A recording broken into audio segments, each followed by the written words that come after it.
I'm sorry if that was really loud. Hello, Destructicon. Hello, Hudat. Hello, Jose. Hello, Fantic. Hello, Foodie. Hello, Cream Cheese. A Pickled Boy. Hello, The Closer. Hello, Ukuto. Hello, Dandwaffles. Hello, Green Ninja. Hello, Zirbond. Hello, Dolly Joel. What's up? Hi, Pirate How's y'all's Wednesday been going? How's y'all's Wednesday been going? Heck yeah, Fantic. I can say Pennsylvania. Pennsylvania, Pennsylvania, Pennsylvania. Pennsylvania, Pennsylvania. Pennsylvania, Pennsylvania. Are y'all more of a fan of Pacific Northwest vampires or Northeast US vampires? Or let's broaden this a little bit. What is your favorite location vampire troop? Vampires from where? Vampires from where? Where do you want your vampires to be from? Because there's a lot of vampires in New Orleans and a lot of vampires in Central Europe. And those are the ones that come up in my head the most. Pacific Northwest, Northeast, New Orleans, Central Europe. But I'm sure there's other troopy vampire locations. Romanian vampires, yep. That's that, Central Europe. There's Waverly Place has vampires in New York, but they're European. Nice, nice. What vampires do we have other than Twilight and the PNW? Well, Twilight comes with quite a bit of an entire canon of Pacific Northwest vampire fan fiction, okay? Also, I think the PNW is kind of a cryptid hotspot in general. A cryptid hotspot in general. Hello, Loser Mars. Hello, hello, hello. Eastern Europe, gotcha. Puppy isn't a fake social city West Coast vampires. Okay, there we go. That's another one. I never watched True Blood, but isn't True Blood in the South as well? The South. True Blood is like country vampires, right? I think it's country vampires.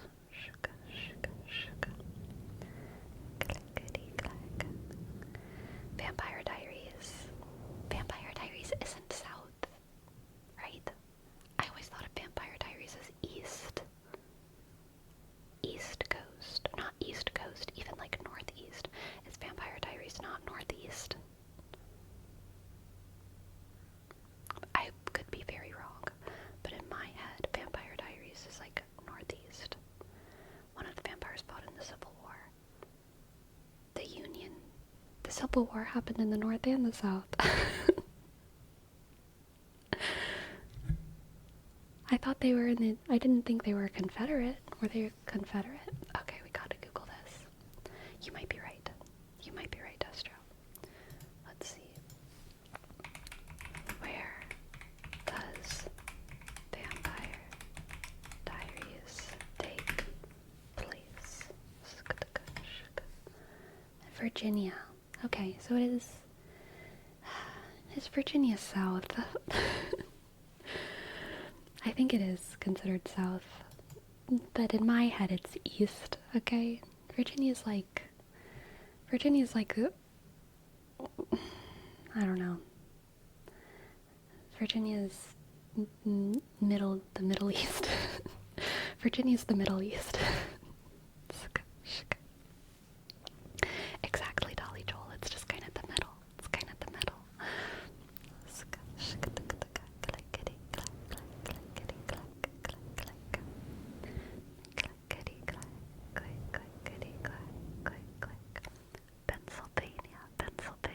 Pennsylvania. West Virginia, Mountain Mama, take me home, country roads. Virginia was in the Confederacy, yeah.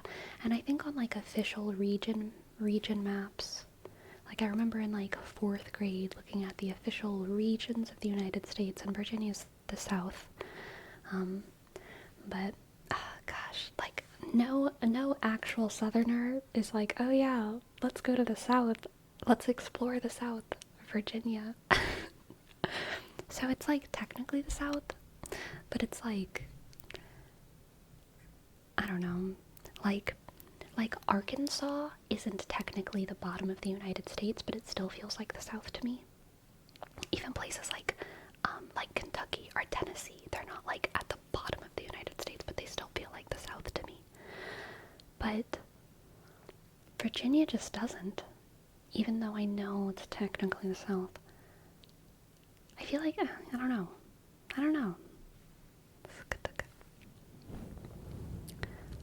Virginia. What? I don't know anything about Virginia. Oh my god. I have all these associations in my head about Virginia, but I actually know nothing about Virginia. Are they a red or a blue state, generally? Is Virginia red or blue? Are they doing okay? How's Virginia doing? What's your, what's the normal grocery store that you go to in Virginia? It's divided, generally blue, okay.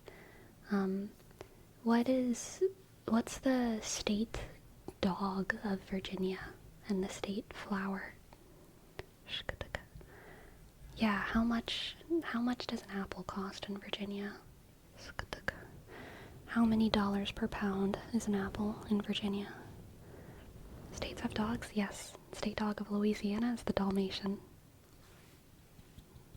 Every state has a dog. Every state has a flower. Every state has a song. Louisiana has the best song, okay? Louisiana's state song is, You Are My Sunshine, which, like, beat that. Beat that. The state song of Oregon is problematic as hell. It sounds like the national song of, like, Germany in, like, the late 1930s. The state song of Oregon, they had to change it. Apparently. They had to change some lyrics because it was so problematic. The state song of Oregon. And so now it's less problematic, but it still has that vibe. It still has that, like, grand choral thing going on. Does not feel very homey. Alright?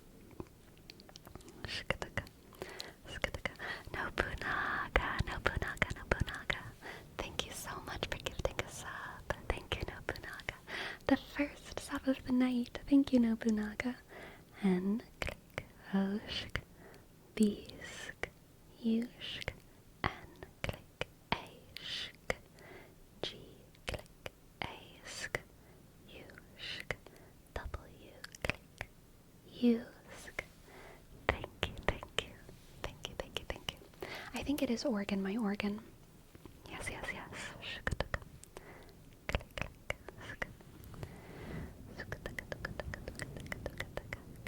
I play League of Legends while this plays in the background. What is happening? Why? I'm happy for you, Casrael, but League of Legends keeps popping up in my life. I feel like the universe is telling me to play League of Legends. So many random things in my life are flying at me, like this random little chat you've sent. Like drawing me in. I'm being cosmically pulled to League of Legends. Maybe the universe is telling me that it's time to go pro, y'all. Maybe I need to stop this whole ASMR shtick and realize my potential as a pro League of Legends player. I know I'm a little bit older than most people who get swept up by these teams nowadays, but I still think I have potential, okay? I think I have potential. Holy moly. Thank you for your prime. I know I peaked at Silver 1, but I think I still have potential, okay? Holy moly. Thank you so much for your prime. Thank you, holy moly. W, sk, H, sk, O, click, L, E, sk, Y, click, M, sk, O, sk, L, E, sk, Y, sk,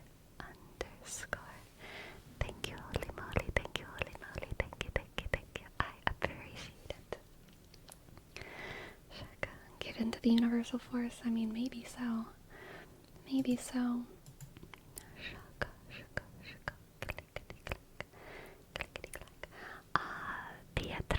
Pietremi, you would like a name rap with crackly whispers. Jolene, or is it Jolyn? Jolyn, or Jolene. I think it's Jolyn with that Y. Jolene. Okay, Jolene. I was having a conversation yesterday with someone about names. I love names with Y's in them. I love Y's. Throw a Y in any name. I swoon for it. Jolene. Set of words. Thank you for saving the stream. Thank you so much. Jolene.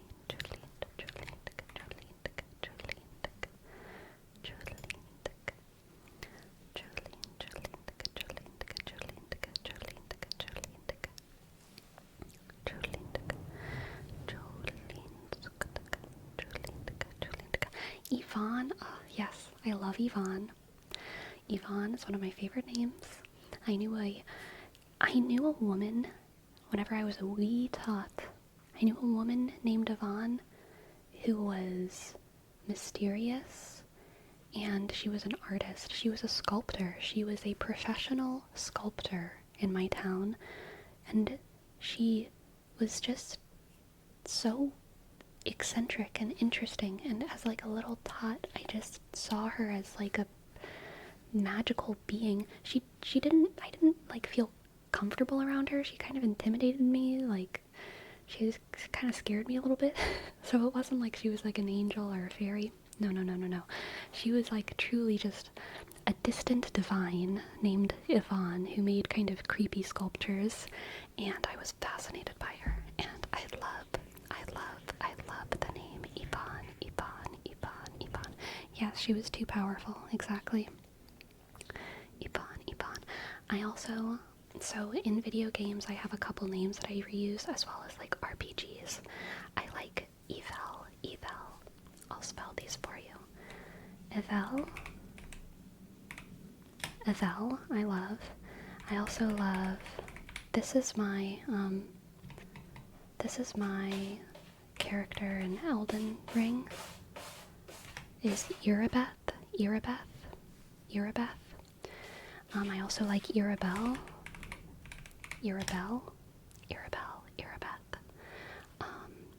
And there's a lot of like middle sounds in names that I think if you have a Y, they're so much more interesting, because you can, the schwa vowel, which is kind of like a sound in the middle of a word that's usually expressed with a specific vowel, but like it doesn't really have a specific sound. You can replace a lot of those with Y's, and I love that.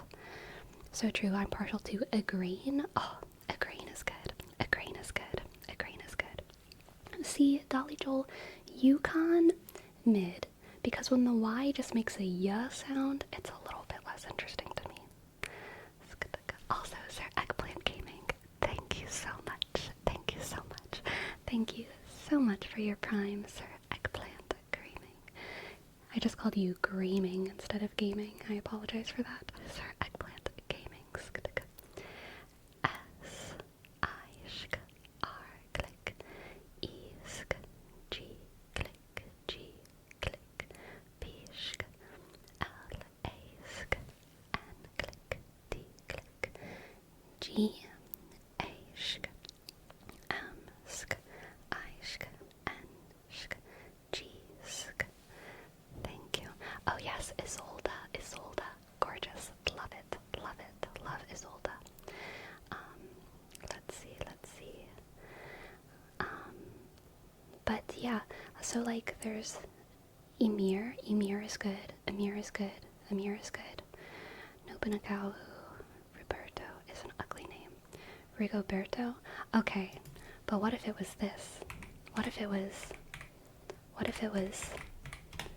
Rigoberto? Just replace it with a Y. Oh, so good. So good. So good. So good. Ishtola. That's a good one. That's a good one. That's a good one. It like still sounds ugly. I don't know. I like it. I like it. But yeah, like, there's a lot of names, like, if you want to make a high fantasy name, instead of doing Robert, just make one of those letters a Y. Robert. You know? Instead of doing, yeah, that's another good one, Hubert. You could just make it a Y. Or,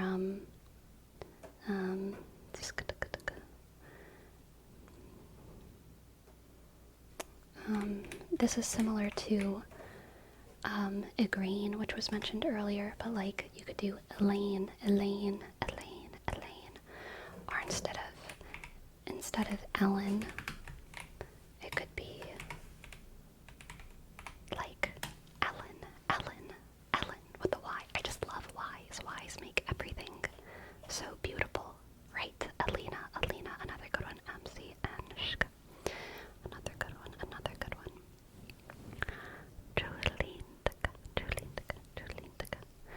Julindika.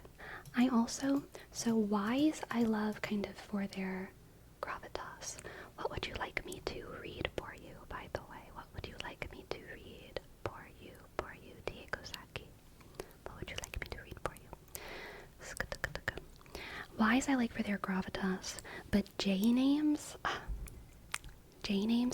names that start with J, I like for a different reason. I don't even know how to describe it. I just think names that start with J, not all names, there are some exceptions. Jack is an exception. Jack, kind of mid. But like, there's a lot of names that start with J that sound very attractive to me, I think. For both men and women. Jill. Oh, yes. Put a Jill in one of my books. Jyll. Oh, yes. Johanna or Johanna, however, either pronunciation, attractive. Jonas, Jonah, love it. James, love it.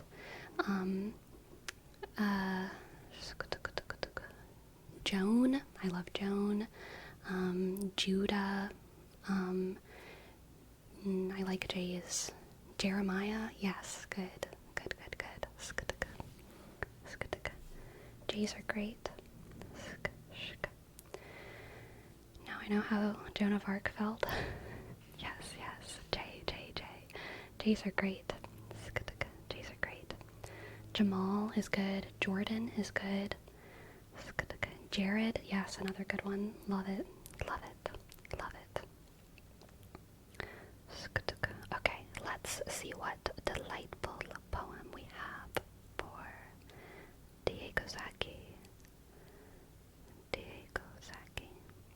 Ah, yes, another original. Excellent. My first name is spelled Nicholas with a Y. Oh, Green Ninja. That's good. That's a good one. Joshua is better than Jack, but like Joshua is still kind of middling for me, I will say. Jerry is not very good. Not a big fan of Jerry. Jeremy, I do like though. I like Jeremy.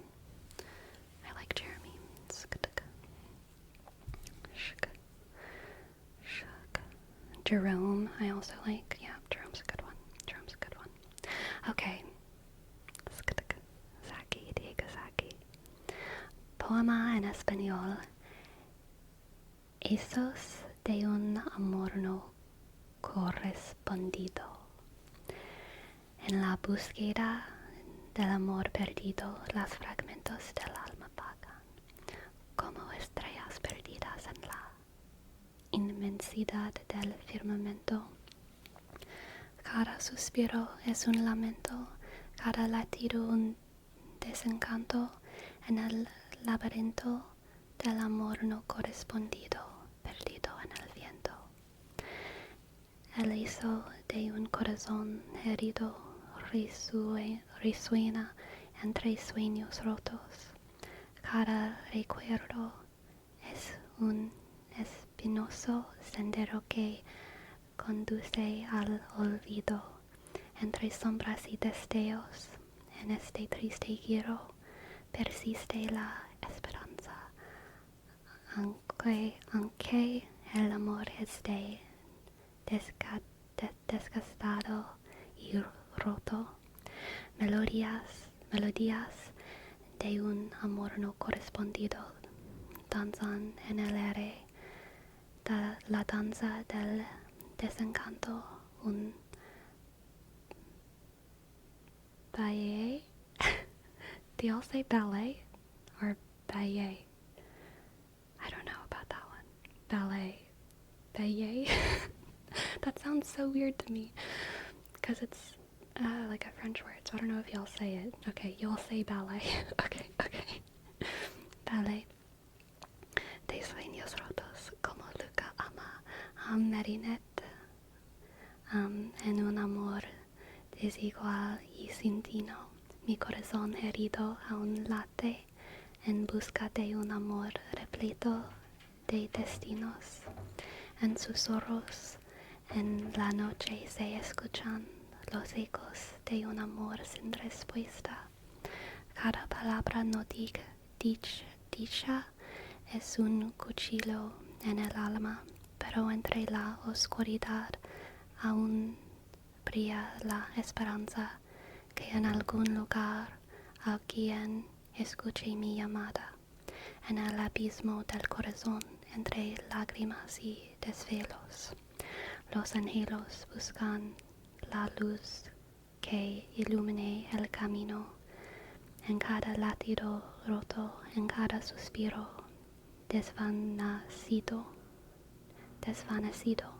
persiste la esperanza del encontrar un amor verdadero y divino. Okay, there we go. Check. Poem in English. Echoes of unrequited love. In pursuit of lost love, the fragments of the soul wander like lost stars in the vastness of the firmament. Each sigh a lament, each beat a disillusionment, in the labyrinth of unrequited love, lost in the wind. The echo of a wounded heart resonates amidst broken dreams, each memory a thorny path leading to oblivion. Between shadows and flashes in this sad twist, hope persists, though love may be worn and torn. Melodies of unrequited love dance in the air, the dance of disillusionment, a ballet of shattered dreams. Like Luca loves Marinette, in a love unequal and without aim. My wounded heart still beats, seeking a love full of destinies. In whispers in the night, echoes of unanswered love are heard. Each unspoken word a knife in the soul, but amidst the darkness hope still shines that somewhere someone hears my call. In the abyss of the heart, amidst tears and sleepless nights, longings seek the light to illuminate the way. In every broken beat, in every vanished sigh, hope persists to find a love true and divine. Diego Zaki, this is my favorite thing I think that you've ever written. This is so beautiful. There's so many banger lines in here. My cat agrees, okay? My cat agrees. Oh my god, I want to just say some of my favorite lines. The fragments of the soul wander like stars lost in the vastness of the firmament. I love it. Each memory a thorny path leading to oblivion. Yes. Hope persists though love may be worn and torn. The dance of disillusionment, a ballet of shattered dreams. I'm getting shivers right now, Diego Zaki. This is so beautiful. Yeah, I think those ones are my favorite lines. That is gorgeous. Thank you so much for sharing that. And Dolly Joel, what can I read for you? Wonderful Life, Smith & Burroughs, you got it. So, y'all, my arm is doing way better today.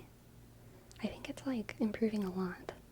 I still can't extend it straight down, which is why I'm letting it rest in the sling, but I can move it up and like, you know, type stuff on my phone. It's like a little bit sore. It's a little bit sore. So there's not like no pain, but like, you know, I can Google stuff on my phone, which is nice. Massive improvement. But I still can't extend it straight down. And like today I was messing around with it and I kind of realized that like it's not even that it hurts too much to extend straight down. It's that it literally doesn't extend straight down because there's still some amount of like swelling in my elbow. Like there's not enough room for my in underneath, I don't know, between my muscles and my bone to like, it's still too swollen for that hinge to like move all the way, which is a little bit spooky.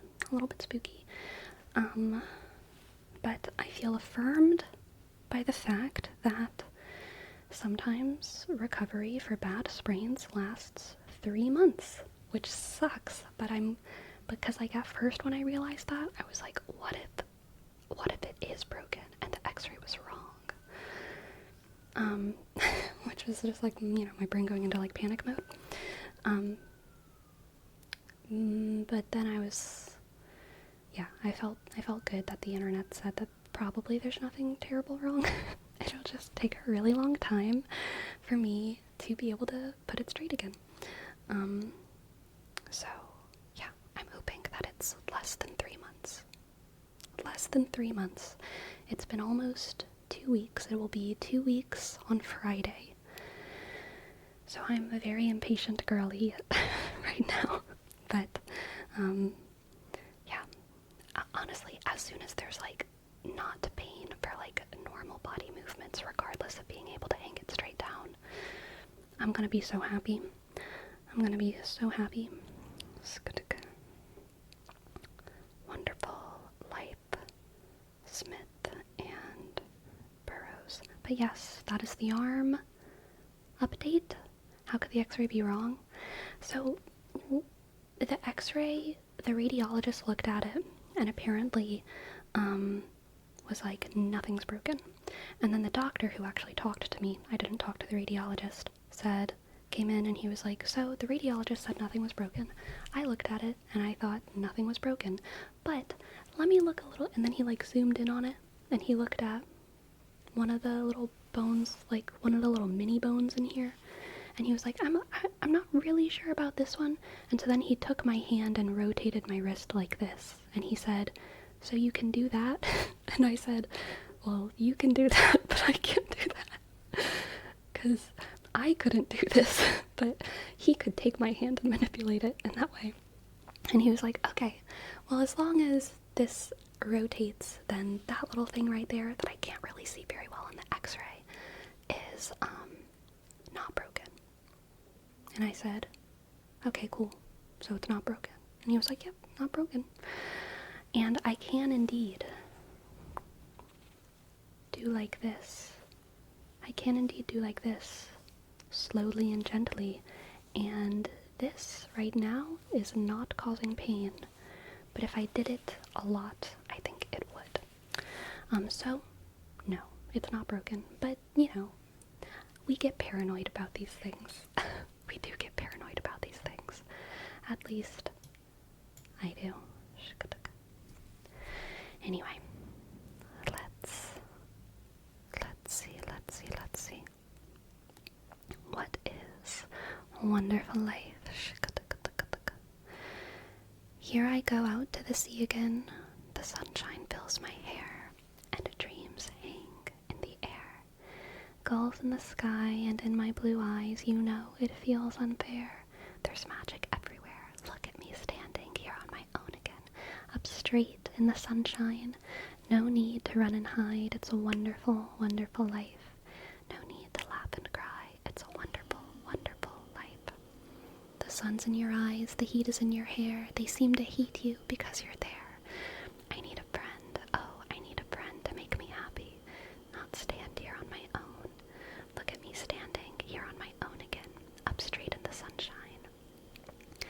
No need to run and hide. It's a wonderful, wonderful life. No need to laugh and cry. It's a wonderful, wonderful life. I need a friend. I need a friend to make me happy, not so alone. Look at me here again, here on my own again, up straight in the sunshine. No need to run and hide. It's a wonderful, wonderful life. No need to laugh and cry. It's a wonderful, wonderful life. No need to run and hide. It's a wonderful, wonderful life. No need to run and hide. It's a wonderful, wonderful life. Shk. Beautiful, beautiful, beautiful. Don't underestimate the body's capabilities to endure stuff. True. I am always surprised by what I can recover from and how quickly I recover from stuff in general. There's been very few times in my life that I haven't like bounced back from various things fairly quickly. The longest recovery period I ever had from anything was when I had bronchitis. That was like the worst. My throat was fucked for like 2 months in college. That was a very bad. It might have not even been that long. It might have just been a month. Honestly, maybe a month and a half. But that was like really the longest recovery period I've ever had. When it comes to like physical injuries, external trauma stuff, I've always had pretty quick recovery, and I always kind of feel like as I get older, I'm like waiting for when that's gonna stop, you know? Because bad bones and joints do run in my family. My family is very lucky when it comes to a lot of things. Like, there's not too much cancer, there's not too many like weird blood diseases or anything like that, and generally people in my family live pretty long, intimidatingly long, honestly. Like, I don't know if we should be living as long as with the people in my family. Yeah, not a lot of genetic diseases, but a lot of people in my family have had hip and knee surgeries and replacements. Hips and knees are bad in my family. And so I've always kind of felt like, you know, I'm just waiting for me to start feeling that, like, some kind of weird ache when I'm around 50. And I mean, like, I think about it all the time, like, even when I'm on walks, when I'm at the gym, as soon as I start feeling like an ache in my knees and my hips, which I do feel sometimes, I'm like, is this gonna be my bad knee, you know? Is this gonna be my bad hip? Is this gonna be my bad thing? So yeah, I am cautious about that stuff, for sure. Once you start feeling the aches when the rain approaches, that's when you're cooked. So I do have ankles that sometimes feel the rain approaching. Not always. It's only for, I mean, it's not really rain, it's more like major temperature shifts. Like, if there's a major cold front coming in, then I can sometimes feel it on my ankles. I feel like it hasn't happened recently, honestly. Like, maybe it happened more in Louisiana, because, like, when a major cold front happens in Louisiana, it goes from being, like, 80 degrees to being, like, 40 degrees. But when a major cold front happens in Oregon, it goes from, like, being 60 degrees to, like, 40 degrees, which is, like, way less of a difference. I feel like I don't sense it as much here. Hips are extremely dangerous. When you're older, if you break your hip, your end is near, or your quality of life just sink. Yeah. So whenever I was young, gosh, I was probably like 12, maybe 12. My grandmother, I love my grandparents, all of my grandparents. Oh gosh, I could cry. Like, they're just some of the most inspiring, wonderful individuals of my life. I am gonna cry. No, I'm not. I love them so much. But whenever I was like 12,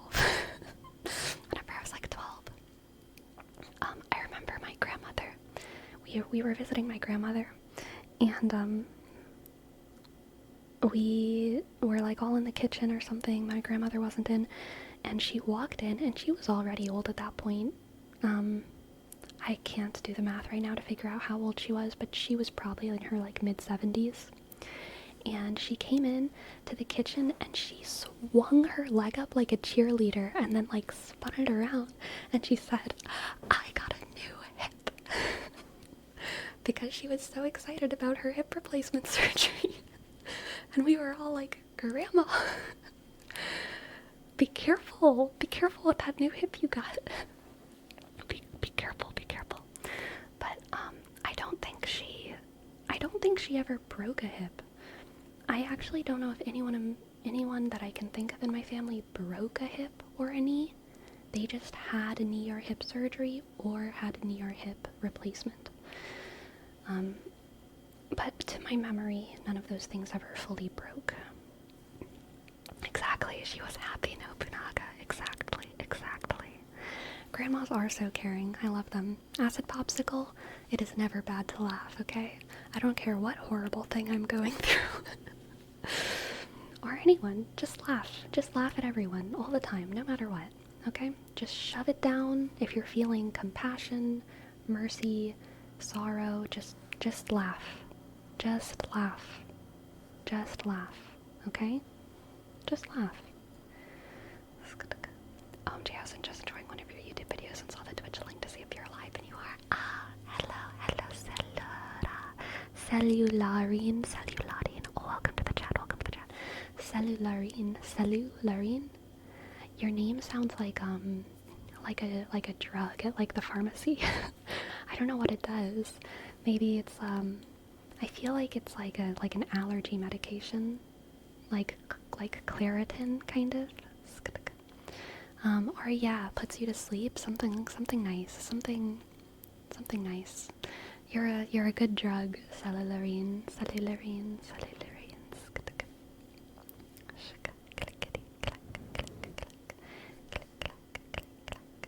Alright, Pyrosocial.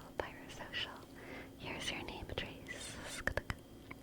B, Y, click, R, O, S, O, click, C, I, dot, A, L, 1,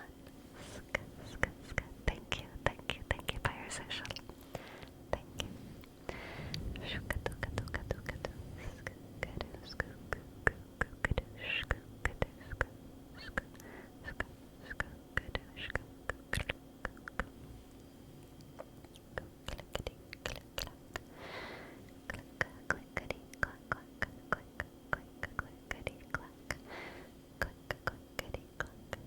Still watching Jimmy Aiken? I haven't watched any episodes recently, but like, yeah, I still like his stuff. I just haven't thought about it. It hasn't been on my mind. Sanguinaria, what can I read for you? Baudelaire's Danse Macabre. Yes. Baudelaire's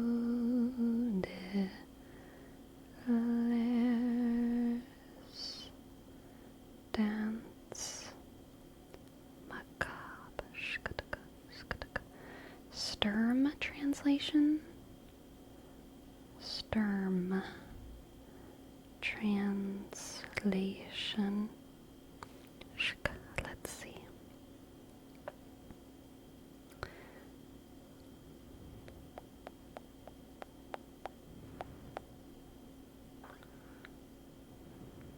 I don't know if this is the right translation, but it is the one that comes up, so that's what I'm going to do.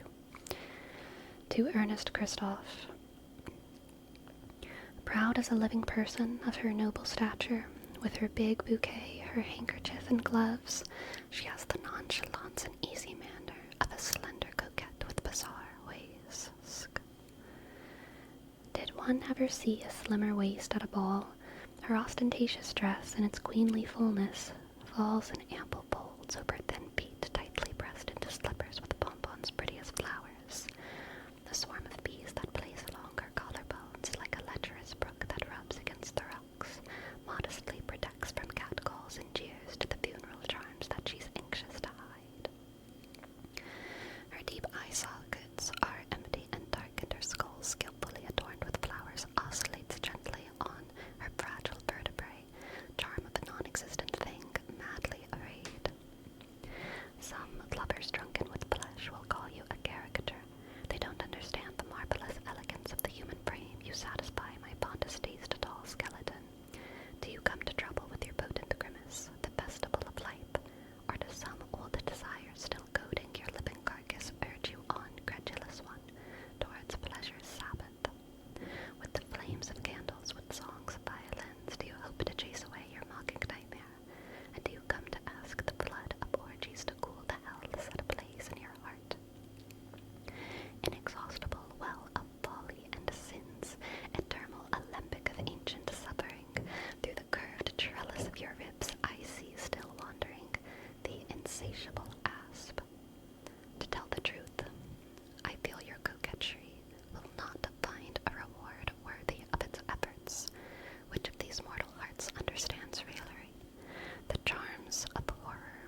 Who has not clasped a skeleton in his arms? Who has not fed upon what belongs to the grave? What matters the perfume, the costume, or the dress? He who shows disgust believes that he is handsome. I love this poem. Noseless dancer, irresistible horror, tell those dancing couples who act so offended. Proud darlings, despite the art of makeup, you all smell of death. Skeletons perfumed with musk, withered Antinoi, dandies with smooth faces, varnished corpses, hoary-haired love glaces. The universal swing of the dance macabre sweeps you along into places unknown.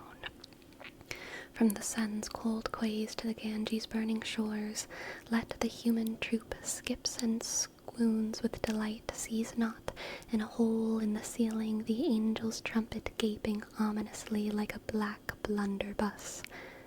In all climes, under every sun, death admires you at your antics, ridiculous humanity, and frequently, like you, scenting herself with myrrh, mingles her irony with your insanity.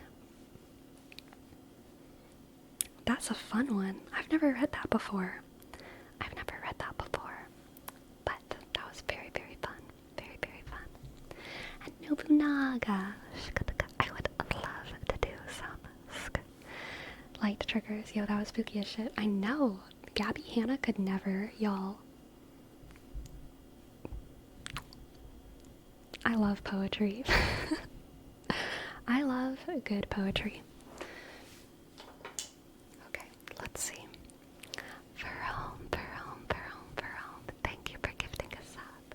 Thank you, Verome. Shk, a click, ask, a click, ask, shk.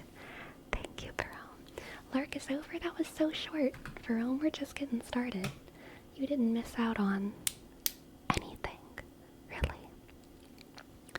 So, just today, I found this new ASMR artist whose name I now can't think of. Gosh darn. But I really, really was enjoying his visual triggers. And he, as he said in his video itself, was inspired by Patrick's ASMR, who, as some of you may know, is one of my favorites. And so I was happy to find someone who was kind of doing the same style of videos, even the same sort of titles. I think the video itself was called something like ASMR Visual Practice, which is a very Patrick's ASMR sort of video title. But he just has such a chill vibe. Tingle time. It sure is. Time to do the tingle. Dun dun dun dun. Dun dun da da dun dun da da dun.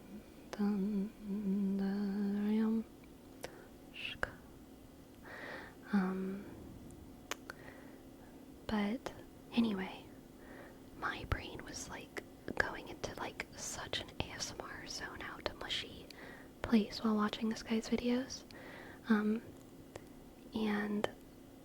when I have more time, I cannot wait to just like binge more of their ASMR. But I'm just really, really loving slow, gentle visual triggers. I want you, dear viewer, to look at this cactus, this little cactus plant, and I'm going to hover the light around the cactus plant, okay? And just focus on the little cactus and how the light is approaching the cactus and moving around the cactus.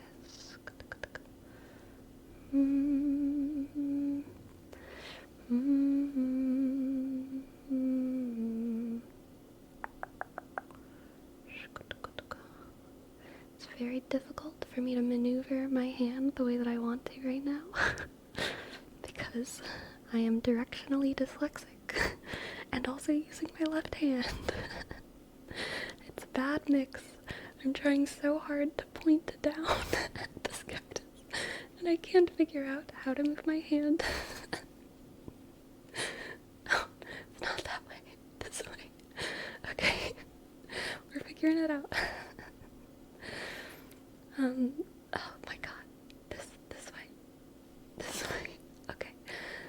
Down. Try your other hand. Kisley. Would that I could. Would that I could. We'll just go around the bottom. My brain seems to understand that a little bit more. The light moving around the cactus. Like a little, what do you call it? What is that word? Hammock. A hammock. The cactus is resting in a little hammock of light. A little hammock of light. And now the light is tracing the bookshelf.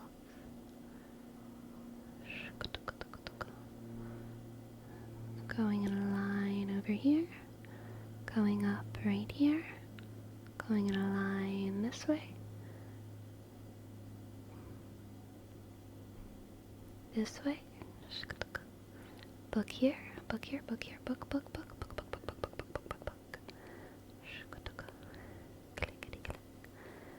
And now the light is coming towards you.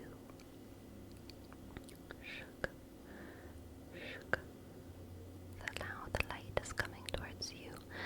And now we're going to shine the light on the microphone. Can you feel the light on this side of the microphone? Can you feel the light hitting your ear, making it just a little bit more intense on this side? What about on this side? Can you feel the light making things a little bit more intense on this side? A little bit more intense on this side. Light, light, light. Shwa, shwa, shwa, shwa, shwa, shwa, shwa, shwa, shwa, shwa, shwa, shwa, shwa, shwa. Skutaka, skutaka.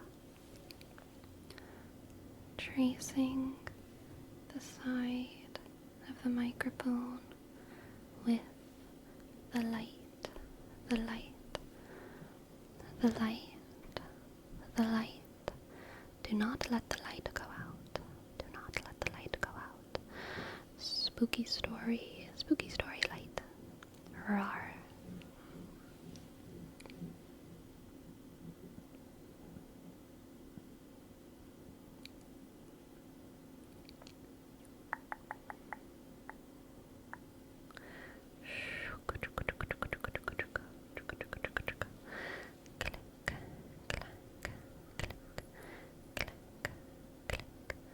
Y'all ever touch a light bulb on a flashlight really quick to test how hot it is just for fun?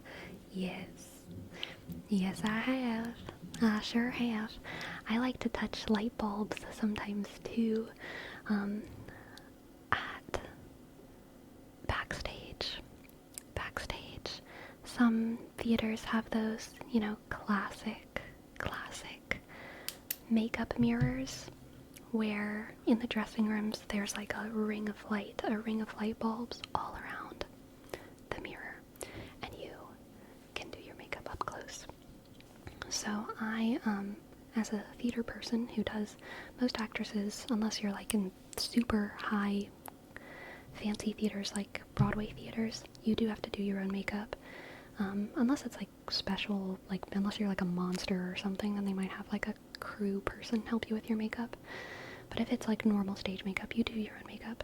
And I always like to sit on the counter. I don't sit in a chair with the counter between me and the mirror. I sit on the counter, right in front of the mirror, because I have to do my makeup without my glasses on. And so I like to be as close as I can. And they have that big ring of lights. Oh, I apologize for the book. Have that big ring of lights, and I love it because it's exactly, it's nice and warm. It's a very warm and cozy place to sit and to put on your makeup. But sometimes, when it's very cold backstage, I would like hover around those makeup light bulbs like they're a fire, you know, like a little candle, just to keep my fingers warm. Click, click, click, click, click, click, click, click, click, click, click, click, click. Can you see the reflection? Can you see the reflection of the light? It's around the boom arm, the mic arm. And it's kind of hovering around like a little eye twinkle that you can't quite trace. It's around my hand now. And now it's going down. And if it were to meet the light, it would get really, really bright. If I were to let it meet the light, it would get really, really bright. But we're gonna try not to let that happen because that would just be too bright. It would give you too many tingles.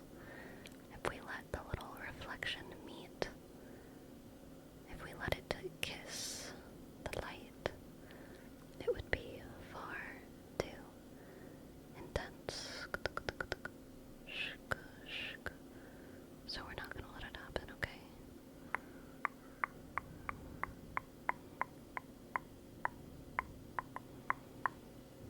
We're not going to let the two kiss one another.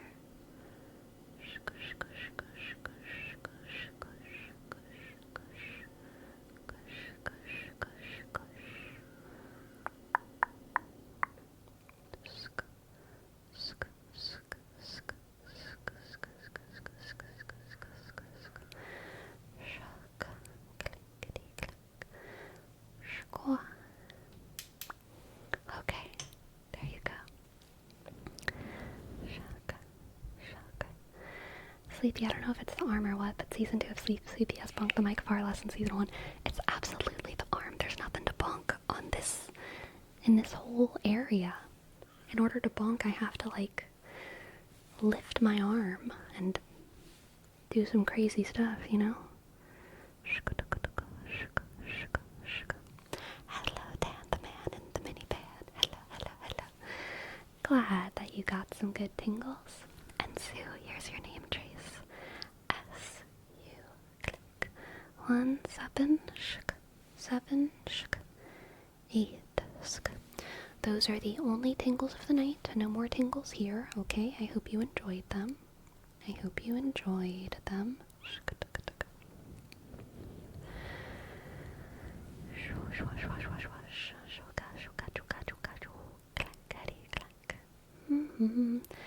Sleepy, I've seen some librarian ASMR videos pop up from other people. Were those common before? Oh yeah.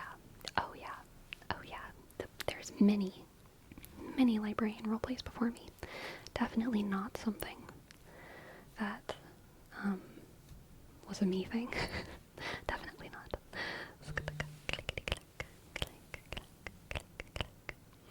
Is there any significance in like astrology to a solar eclipse being on your birthday? You know, I'm sure that there is Face Disabler, but I actually do not know what it is. I do not know what it is.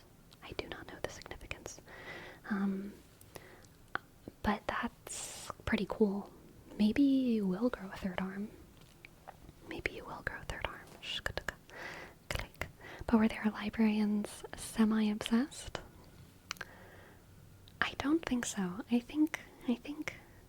I mean, so like the original semi-obsessed librarian, the whole concept to me was just that it was funny for a librarian to be the one who can't stop talking.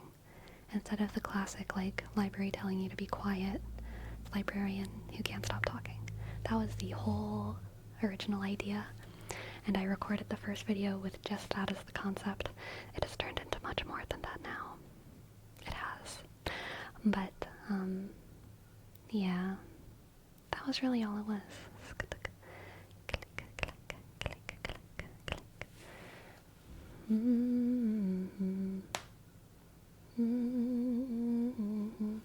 Were there any major inspirations for your video ideas?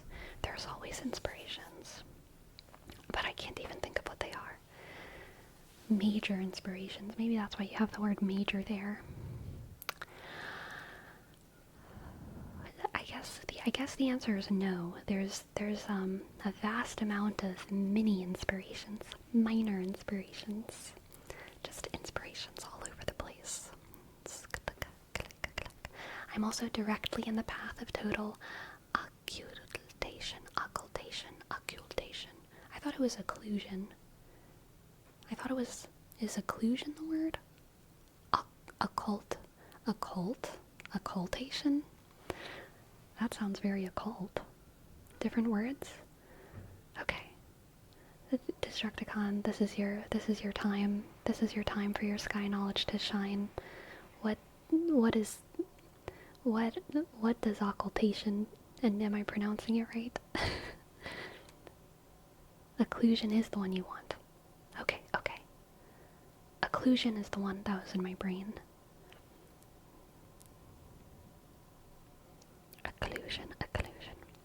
Occlusion is blocking or hiding from view, right? But what is occultation? So, occult, I know what is occult. Occult just means hidden. So, occultation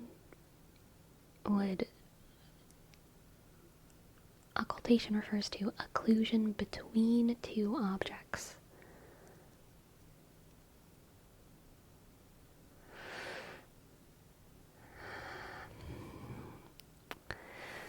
I need an example of both. I need an example where both are different. I understand that both can happen simultaneously, but in order to understand the distinction, I need two separate examples.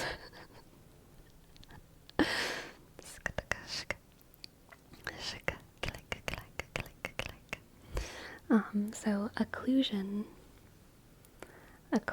blocking or hiding from view.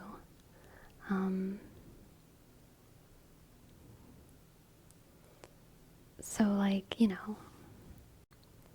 if a bus is in front of me and my car, the bus is occluding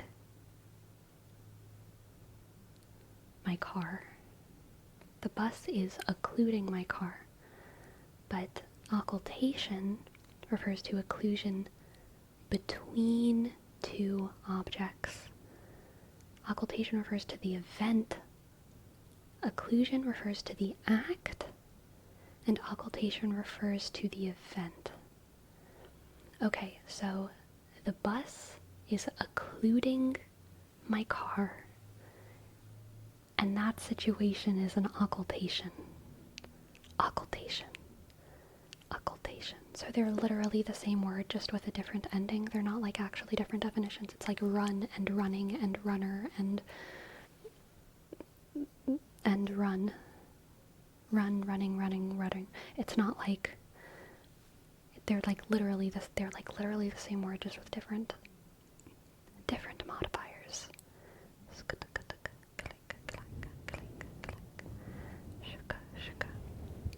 Question, is this just a casual talk stream, or do I have to like donate to ask things? You can just ask things. If there's something I don't want to answer, I will not answer, whether you donate or not. And sometimes I don't answer if I just think it's like boring. It's not always like a privacy thing, depending on how the chat's going and like what kind of topic we're talking about. I'll just respond to what I want to. Basically.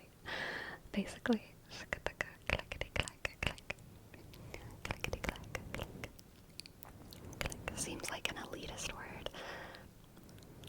Occlusion?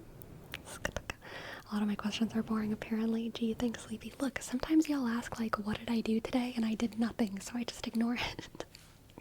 It's not that the question is boring, it's that I'm boring. Or sometimes y'all are like, Well, y'all ask questions about me, and I know the answer is boring. For me, it's nothing wrong with the question. Or like when people ask about my favorite music, I never know how to answer that. And it's because it's like I'm the boring one. Like I don't have a favorite music. Like I just listen to music, but like, so it's not always the question. It's me that's making the question boring. Okay, it's not you. It's me. It's really. It's true. It's true.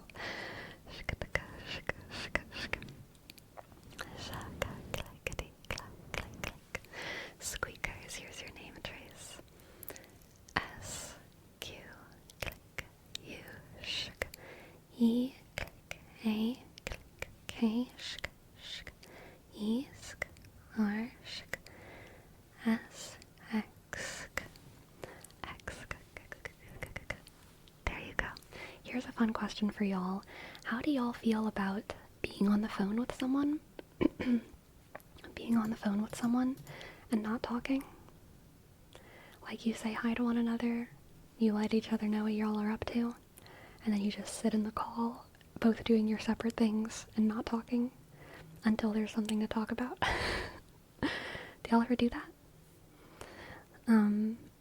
Does that make you uncomfortable to sit in a call and just be quiet?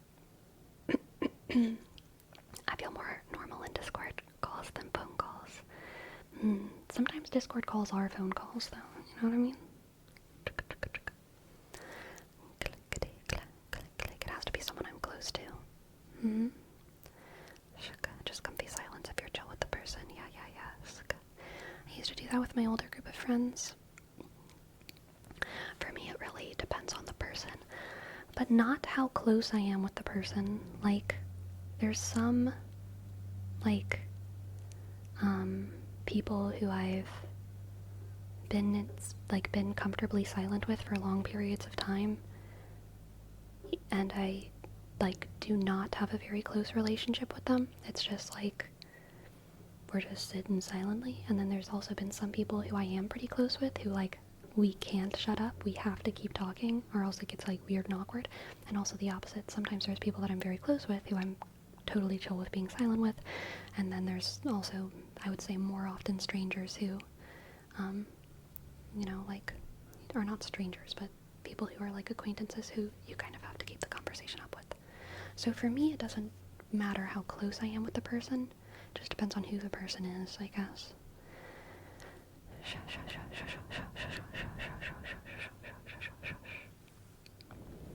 For some reason, it fully depends on the platform. Discord, yes. WhatsApp, not at all. Also depends on if I click with the person when we're both silent. That's fair, that's fair. They're not strangers, but they are strange. True.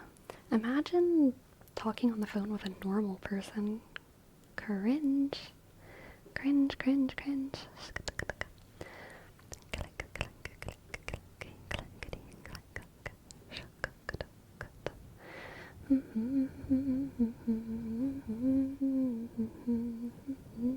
Verome, what can I read for you?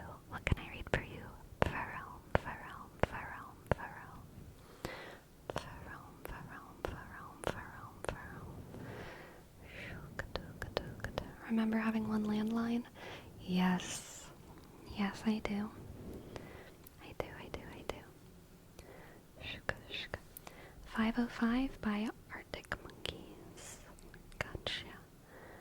Clickety clack.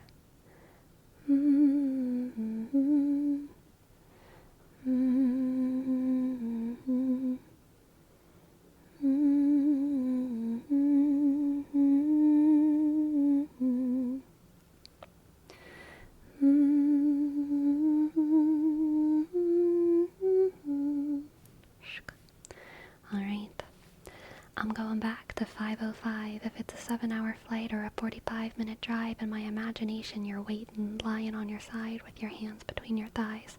Stop and wait a sec. When you look at me like that, my darling, what did you expect? I'd probably still adore you with your hands around my neck, or I did last time I checked. Not shy of a spark, the knife twists at the thought that I could fall short of the mark, brightened by the bite, though it's no harsher than the bark. The middle of adventure, such a perfect place to start. I'm going back to 5:05 if it's a 7-hour flight or a 45-minute drive. hands between your thighs. But I crumple completely when you cry. It seems like once again you've had to greet me with goodbye. I'm always just about to go spoil the surprise, take my hands off your eyes too soon. I'm going back to 505. If it's a 7-hour flight or a 45-minute drive in my imagination, you're waiting, lying on your side, with your hands between your thighs and a smile. Lovely. Very good. Very good. Very good. You're welcome. You're welcome, Pearl. Swash, swash, swash, swash, swash, swash, swash. Swashity, swash. Sukataka. Clickety. Clickety, clack. Clickety, clack.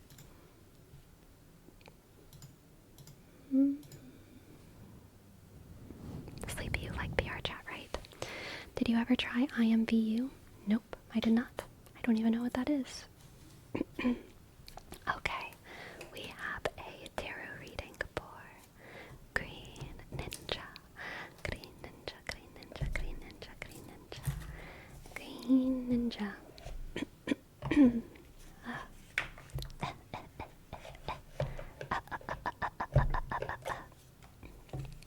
I'm gonna clear my throat just a sec.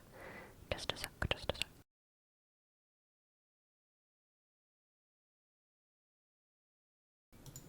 Okay, much better, much better. Let's see what the cards have for Green Ninja. What do the cards have for green? Greeny green, greeny green, greeny green, green ninja. We have the 8 of Pentacles, the 8 of Pentacles, the 8 of Pentacles, the 8 of Pentacles, the 5 of Cups, the 5 of Cups, the 5 of Cups, and the 9 of Pentacles, the 9 of Pentacles, the 9 of Pentacles.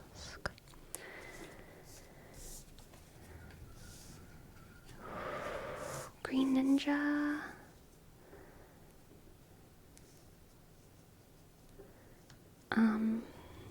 This is interesting and kind of sad. I think that there's something pretty sad that you're going through, or that you might be going through soon, some kind of loss. But this tarot reading does kind of give you your way out of it as well. This reading indicates to me that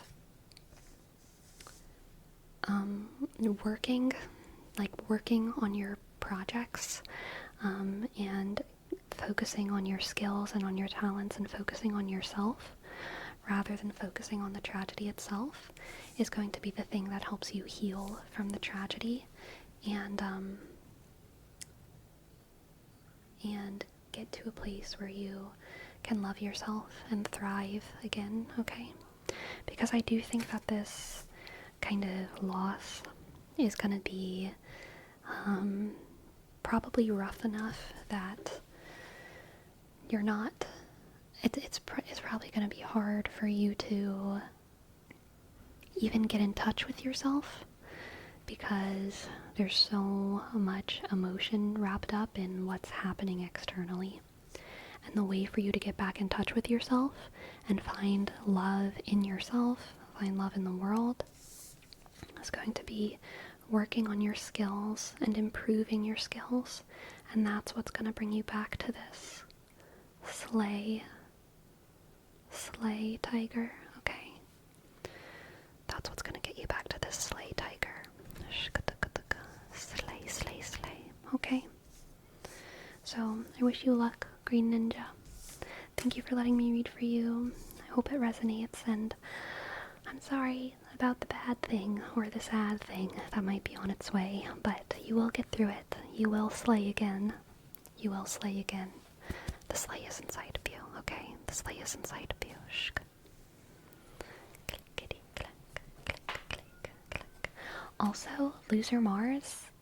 That is amazing. I admire avatar creators and VR designers in general so much. I think it's one of like the coolest arts at all right now. I used to write about it whenever I was in graduate school. It was like one of my favorite subjects, was what I called in the realm of folklore. Also, Nobunaga, thank you so much for your tip. I will absolutely give you your tarot reading. I do want to talk just real quickly about this little folklore thing first. In the school of folklore, most things are either called material folklore, there's material lore, verbal lore, and customary lore. Material lore is things like basket weaving, friendship bracelets. Customary lore is things like saying prayers, holding hands when you say prayers, the greetings, like the way things that you do. And then verbal lore is obviously things like slang words, riddles, things like that. Whereas like maybe the practice of sharing riddles around the table would be like customary lore. So sometimes things go a little bit hand in hand. Things like food would usually be considered material lore, but the process of cooking food with specific members of the household, like, oh, the mom and the daughter cook the food together, that's like customary lore, right? Most contemporary folklore researchers talking about online, like, or virtual folklore, they're always talking about verbal lore.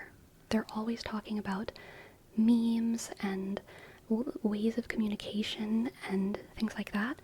And I was always really, really interested in what I called like virtual material lore. So this is basically like Skyrim mods and people designing stuff in VR, people designing stuff in Minecraft. That is material virtual lore, and no one, to my knowledge, is talking really about it within like the academic space as that. People aren't analyzing it as in the same way that they analyze things like basket weaving and cooking with a family, and I'm super interested in that. I think it's so cool and unique and beautiful and wonderful, and yes, I have a great love in my heart for the virtual designers of the world, the virtual material folklore practitioners. I don't bring it into ASMR related spaces, but I actually do have a friend who also makes VR content and is an ASMR artist. We were talking about it last night, and I had recommended your channel to her. Aw, cool. Very cool, very cool. Alright, Nobunaga. Let's see what this tarot reading has for you. Let's see, Nobunaga.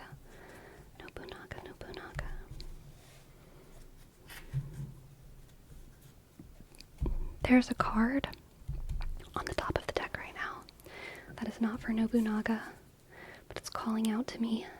9 of Cups. Someone in the chat. Someone in the chat is feeling very good but unsatisfied. I don't know who you are, but you're feeling very good and but also unsatisfied. Okay, let's see what the cards have for Nobunaga.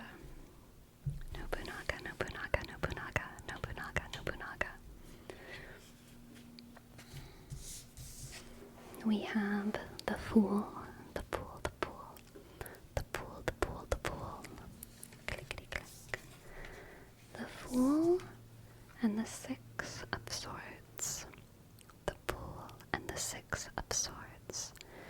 The Fool, the 6 of Swords, and the Ace of Pentacles. The Ace of Pentacles. The Ace of Pentacles. The Ace of Pentacles. Nobunaga.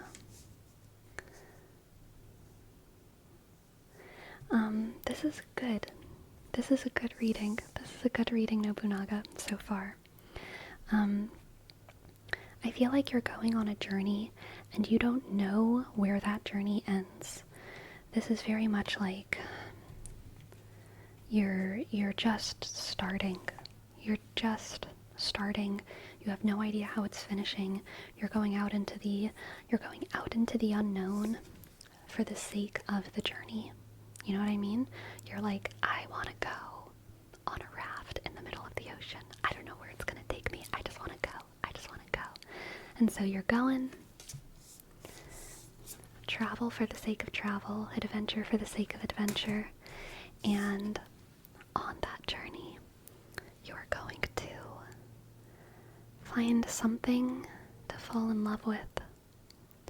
It could be someone, it could also be yourself, but you're going to feel a great deal of overwhelming love. Let's see if we can get some more clarity with more cards.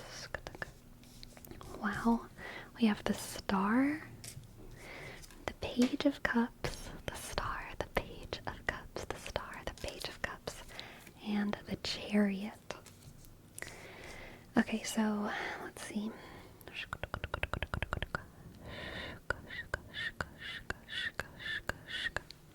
I kind of feel like it is going to be a person.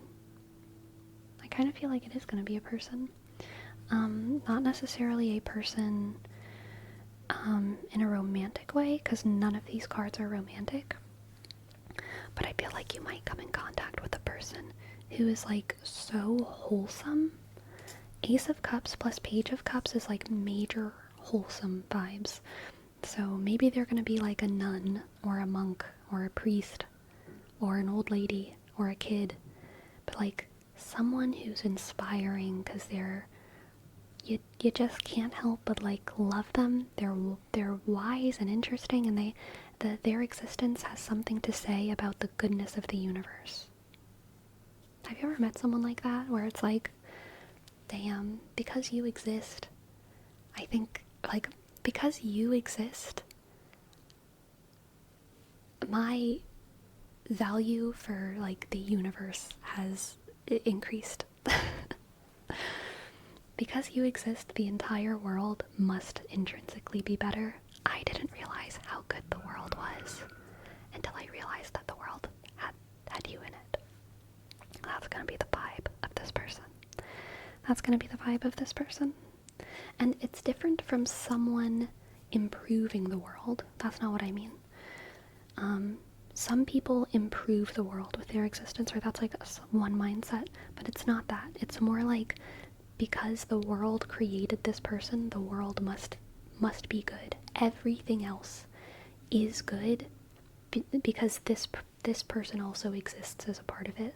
Like, does that distinction make sense? This person is an affirmation of the goodness of the universe. It's an affirmation of the goodness, the intrinsic goodness of the universe.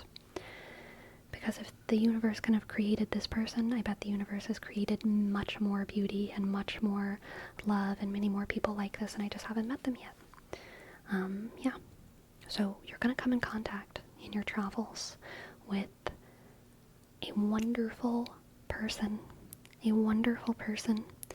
and perhaps tragically, I get the sense that you're going to fly right past them.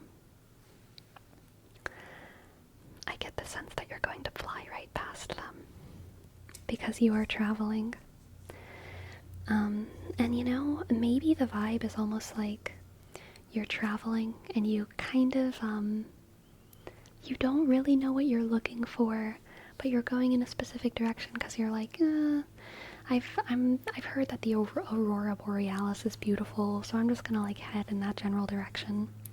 And you come into contact with this beautiful soul, this beautiful person, and they're on your mind, but you're forging ahead because you're going on a direction. And you get to the Aurora Borealis, and you kind of are looking at it, and you realize, you know, I think that person was like more beautiful. I think that person was more beautiful than the Aurora Borealis. And that's kind of your revelation of love. And also a little bit of that completion of the Fool's Journey.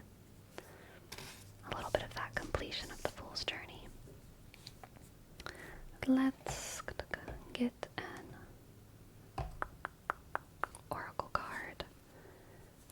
Sagittarius. Sagittarius is always moving too fast. Moving a little bit too fast. But you can't stop them. It's not like you're really doing anything wrong. You know, I don't think you're really doing anything wrong here. I think it's like just in your nature to keep going. And also, this person was never destined to be like a person that stayed in your life. There's no reason for them to be in your life. There's no reason for you to be in their life. So it's not like, oh, you should have stayed, you should have waited. Sometimes the most beautiful things can just be 20-second interactions that you have with someone, and that's okay. That's okay. I get the sense that you are a clickety-clack. You're a mover. You're a mover. I'm understanding my feelings right now. Yeah. You're a mover, and that's good. It's part of the beauty in you. Moving ahead. Person will be like a shooting star. Exactly. Beautiful while it lasts. Exactly, Jerome. Exactly. Thank you for letting me read for you, Nobunaga. That was a beautiful reading. That was a very beautiful reading. And I hope it resonates.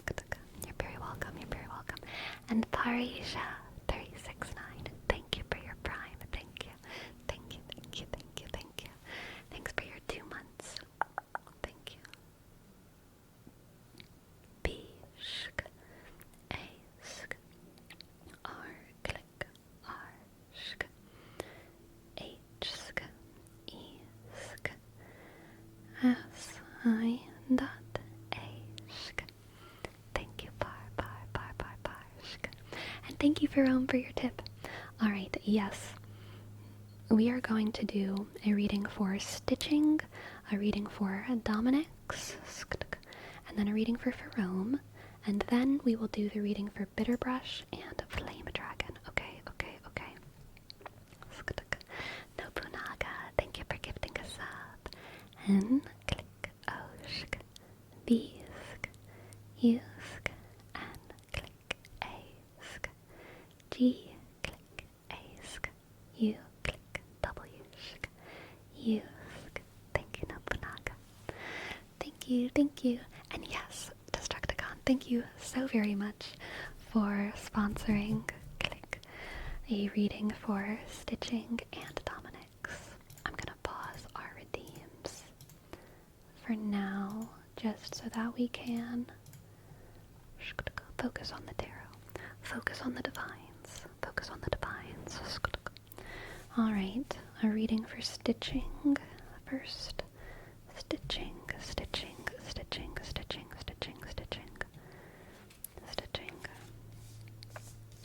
Stitching, for you we have the King of Pentacles, the King of Pentacles, the clickety 7 of Cups, and the 9 of Wands, 9 of Wands, King of Pentacles, 7 of Cups, and the 9 of Wands. Stitching. This is interesting. I feel like you're blocking yourself off from like getting in touch with the people you're taking care of. The vibe here is kind of like the boss that never comes to work.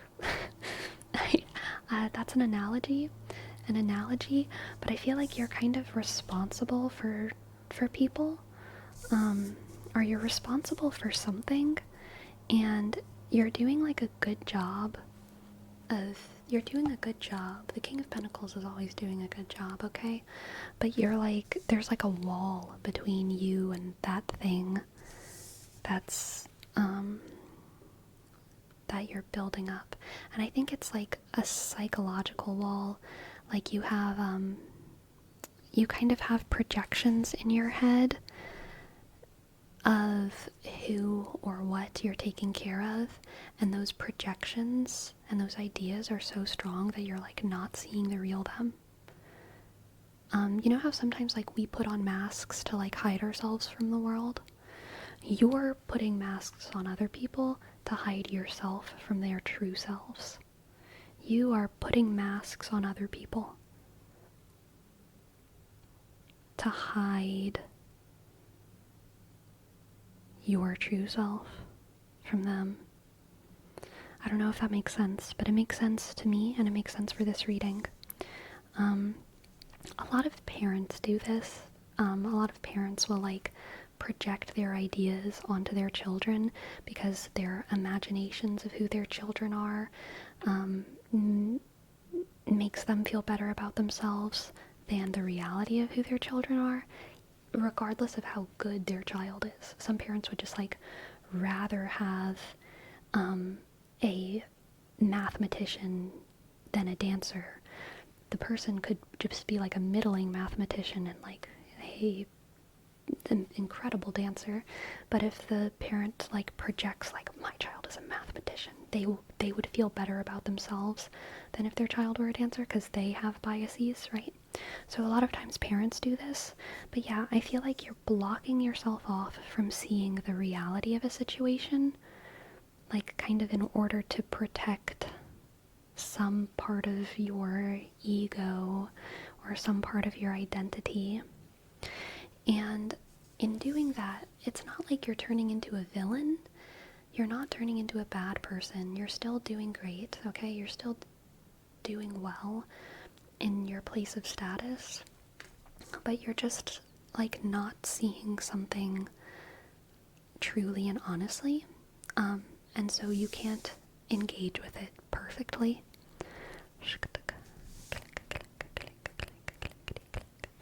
Alright, let's get 2 more cards. Ooh, we have Judgment in the Tower. Okay, so the truth is coming out. The truth is gonna come out soon, Stitching. And you're gonna have to either handle it or like, or not, you know? Because change is coming. Once the truth comes out, there's no going back to the way things were, but things can either improve or they can get worse. And so I think what this reading is encouraging is like, it's encouraging you to try and make things better after the truth comes out, no matter how uncomfortable that truth is. No matter how uncomfortable whatever reality is about to slap you in the face, the thing that makes or breaks the situation, the thing that will make it into either a good thing or a bad thing, is going to be your acceptance of it or your further denial of the truth. If you steep farther into denial of the truth, you turn into like a narcissist. You turn into a villain. You're not a villain right now. But if the truth comes out, if the truth slaps you in the face and you still just pretend that that didn't happen, then that's when your villain arc begins. But if the truth slaps you in the face and it hurts for a second, but you can kind of bend to it and let yourself accept and learn and maybe adjust your behavior, adjust your attitude, let this truth integrate into your perception of the world, then you did good. You will win. You will win this judgment. You will pass this test, okay? So I don't know what truth is coming, Stitching, but whenever it comes, take a deep breath, okay? Really what this is like, it's kind of like the universe is begging you to not be too reactive, not like react in a combative way of like, something is going to press on your perception of the world or your perception of them. Something's going to be uncomfortable, and you've got to like not lash out. You've got to not lash out. You've got to pass the test. You've got to breathe and say, okay, how do I accept this reality? Okay? I believe in you. I believe in you, Stitching. Just take it one step at a time, okay? One step at a time. One step at a time. Hello, Albie, and thank you for your prime. Albie, thank you for your prime. Aishk, Albisk, Ishk, Aidat, Ensk. G, thank you so much for your prime. Thank you, thank you. Alright, now let's do a reading for Dominic's.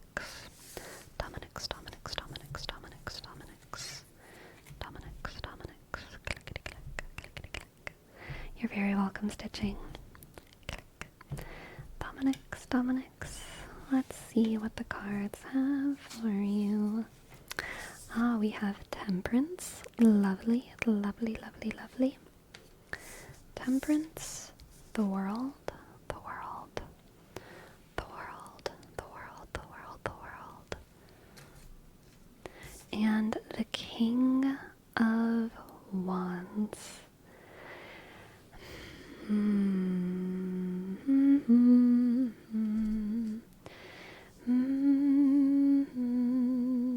Okay, I'm gonna be real, Dominic's.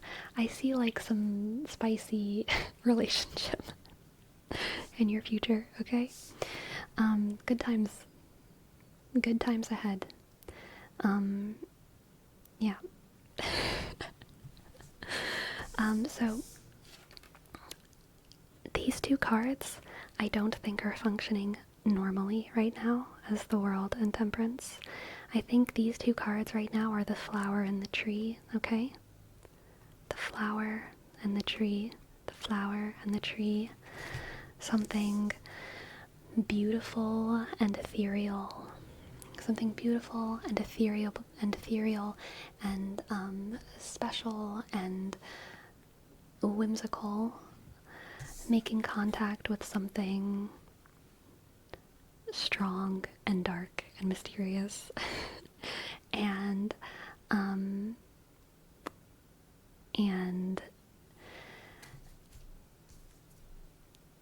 consumptive, I guess. And the King of Wands is like all about spice, honestly. And the King of Wands is not a fuckboy. The Knight of Wands is a little bit of fuckboy energy. The King of Wands is much more evolved. So the King of Wands like has the spice, but is also like, you know, ready to put the ring on it, ready to like be a good partner for now and forever. Like a good, you know, not a fuck boy, but like a fuck man. Exactly, a fuck. Goodness. He is, he understands the world and its intricacies and is empathetic and open and wise. So he is, and the he here, I'm just saying because king is unfortunately a gendered word, but this does not necessarily refer to like the man in the situation. There could be no men in this situation. They could both be men in this situation. But either way, the King of Wands is like beautiful. The wands are usually, and the fire signs are usually kind of pretty like aesthetically pleasing. They have like an energy, a passion that comes across. They're connected to their bodies. They're very physical. Earth signs as well are very physical, but fire signs have like a lot of sort of passion that comes through in their aesthetic. The King of Wands plays into that. They're usually, you know, like well-dressed, attractive people, but also the King of Wands isn't just an aesthetically pleasing person or a like sexually interesting person. They are they have a lot of depth and they have a lot of wisdom, and they're not playing around. Okay, they're not playing around. So I really feel like, I don't know if you've ever read A Court of Thorns and Roses, but this is like Rhysand and Feyre energy, like power couple, really playing into the dynamism, really playing into the polarity and making it like work, you know, just like power couple, okay? I have not a massive reader. Just look up fan art. Or don't. Maybe don't look up fan art. But Tamlin, Tam who, exactly. But yeah, Feyre and Rhysand, major power couple, very like beautiful and passionate and also like dedicated to one another, endgame kind of thing. Let's pull two more cards.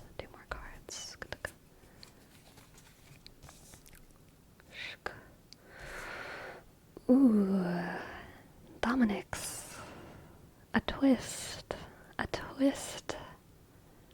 around the corner. The Emperor and the Five of Pentacles. Dominic's. So the challenge in this relationship is gonna be duty. There's going to be a tension between duty and love. And I don't know what is going to win. I think that is your choice and maybe their choice. But duty and love, there's going to be a major tension between duty and love. The Emperor is all about responsibility, being a public servant, having things to take care of, and not being able to prioritize oneself. Prioritizing responsibility. Prioritizing responsibility to both the crown and the Pope, classically. How do I keep the kingdom happy and also do the will of God? Like, that is the classic Emperor conundrum. And also, like, how do I keep the people happy and please the will of God and sacrifice my own interests and sacrifice my own whatever in service of those two forces, God and the people. And the Five of Pentacles is abandonment, desolation, something being locked away from you, a door closing, okay? So yeah, I feel like there's this gorgeous relationship, but either the relationship is precluding you from duty to people in your life or some kind of responsibility, or the responsibility is keeping one of the people in this relationship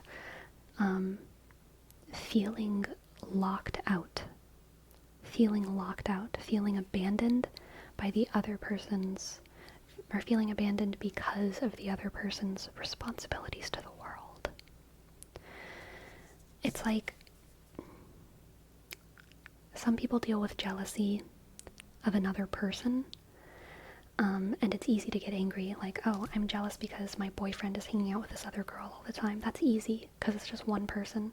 But how do you deal with it when you're jealous of, like, if your boyfriend is like the only doctor in the small village and spends every day, all day, taking care of people, and now the person that he used to be apprenticed to has passed away, so he's really the only doctor, and he's working all the time, and you never have time with him.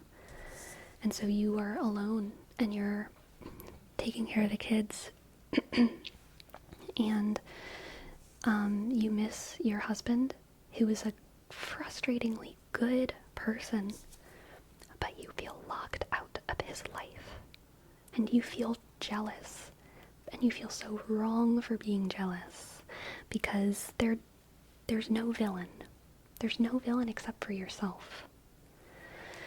that's kind of what's happening here. Someone is feeling left out and desolate and wronged while also still being deeply in love with the other person. And it's sad. It's sad. So I don't know what the solution is here for you, Dominics. I don't know who you are in this situation. If you're the person who feels desolate or the person who feels dedicated. But good luck. Good luck. I believe in you and your wisdom. I believe in the power of love, okay? I believe in the power of love. And I believe that there is light somewhere here to be found. True love is the fact that it exists is so wonderful. The fact that you ever get to experience, if you do get to experience it, the fact that you ever get to experience it is so wonderful, right? It's like, even if you don't always, even if you have that person that you're in love with, sometimes it has to be enough that you know they exist. Even when they have to spend weeks or days or months away from you. The pangs of a heart in love are more painful sometimes, but I think sometimes even more sweet than the apathy of someone who doesn't believe that love exists. Even with limited time, you gotta lean into the fact that your true love exists. Exactly. And it might be the case that that contact, there will be time for that later, you know? It might be a couple hard months until there's more time, or it might be a couple hard years. It might be a decade or two. And I don't know if things are worth, I don't, you have to make your own judgment about what's worth staying in and what's worth not, right? But I believe that you will do the right thing, Dominix, for yourself, for the world, for your love, okay? Just keep that love alive in your heart. Keep that love alive.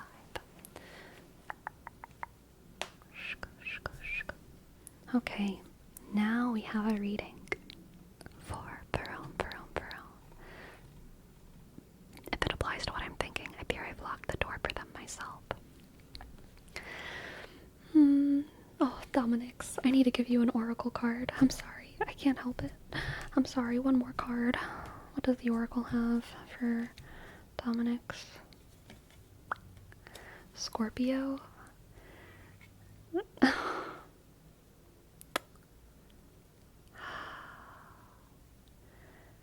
So, unfortunately, Scorpio is probably just saying that your analysis of the situation is most likely correct. Scorpio has one of the highest emotional quotients. Scorpio is very, very smart emotionally.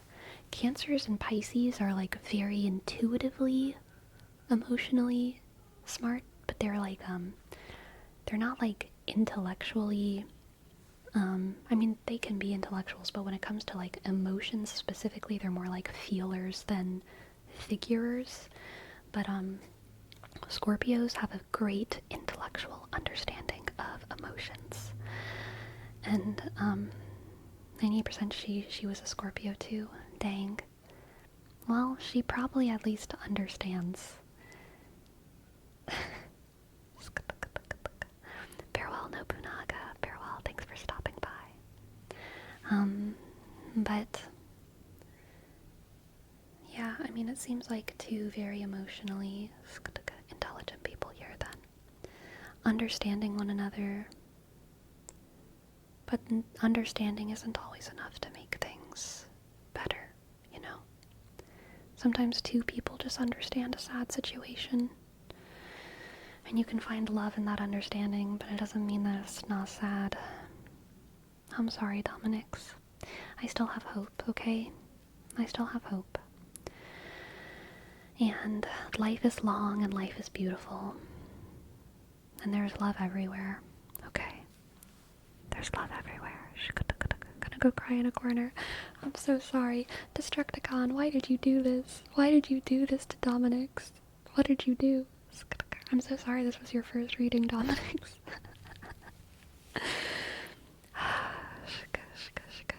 Much needed though. Oh, well, thank you for letting me read for you. Thank you for letting me read for you.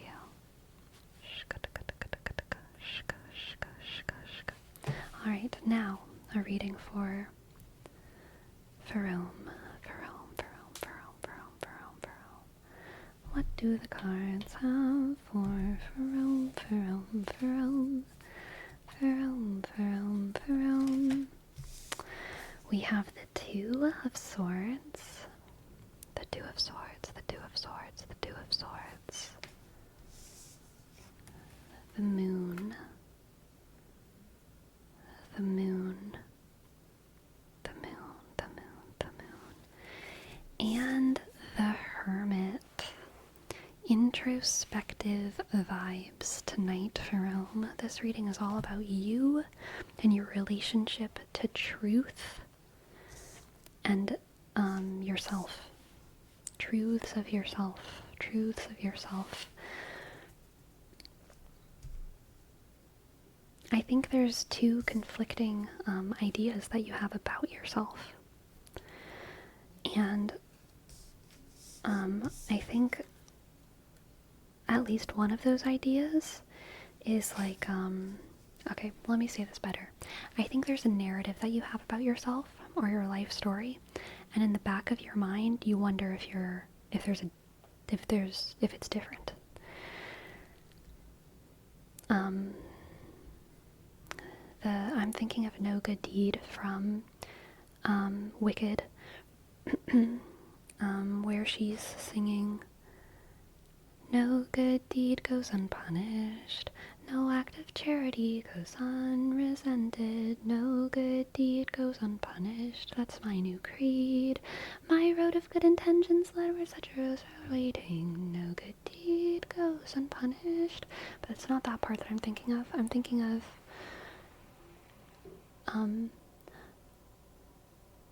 what's the part of the song that I'm thinking of? Nessa, Dr. Tillman, Fierro. Alright enough, so be it then. I'm wicked through and through, since I cannot succeed. Fierro's saving you. I promise no good deed will I attempt to do it. That's still not the part. There's a part of the song. Ah, thank you, Destructicon. You know it. Thank you so much. Was I really seeking good or just seeking attention? Is that all good deeds are when looked at with an ice cold eye? Yes. So she's looking back on her life, and she's listing these times when she did good things, and she starts wondering, like, what if I wasn't doing good things? What if all of that time I was just seeking attention? What if all of that time I was just manipulating the people around me? She's questioning her own motives and her own goodness in retrospect. And that's kind of like what this is. It might not be as negative as what that character is going through, but it's like there's a narrative about yourself that you have about your life, and you're starting to wonder if that narrative is wrong. You're starting to wonder if that, like, literally wasn't what happened in your life. A lot of times this happens whenever people introspect about their relationships, especially if you've been in a relationship where you, like, villainize the other person. 5-6 years down the line, you might realize that you were the villain in that story. And it can also be the opposite. There's situations that you blame yourself for, and you're like, I'm a terrible person because I made this happen, I made this bad thing, this is my fault. And then you realize 5, 6, 7 years down the line, it was, like, totally not your fault. And it was something else. Or you realize that you were blaming when actually there's no one who's solely responsible, and it's like kind of both people. All of these things can happen. But either way, yeah, I feel like you're starting to question a narrative about yourself. you're starting to question a narrative about yourself. And this reading is about you going on an inner journey. An inner journey to try and sort through your narrative. Okay, we're sorting through your narrative. Next we have the Eight of Cups. The Eight of Cups.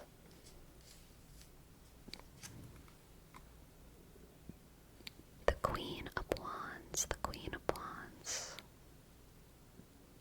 Interesting, the Queen of Wands.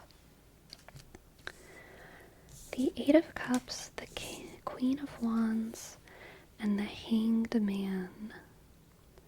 The Hanged Man. The Hanged Man. The Hanged Man. The Hanged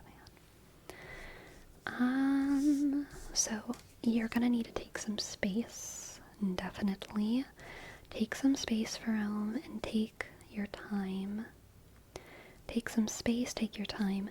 The Eight of Cups is all about kind of walking away and going to your hermit cave,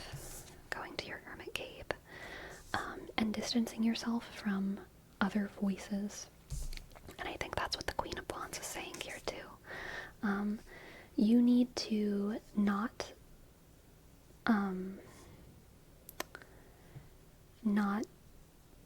let other voices get in your head and make you question things, you know? Like, that's a pretty important part about going hermit mode, is not letting your friends just like yes girl all of your thoughts. You know what I mean? Because friends will do that. And as a friend, I do that sometimes. Not all the time, but like sometimes it's very important to not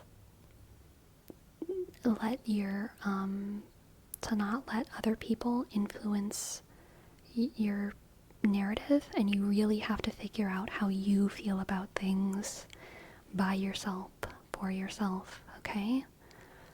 By yourself and for yourself. Don't need a yes man. Someone who speaks truth is key. Exactly.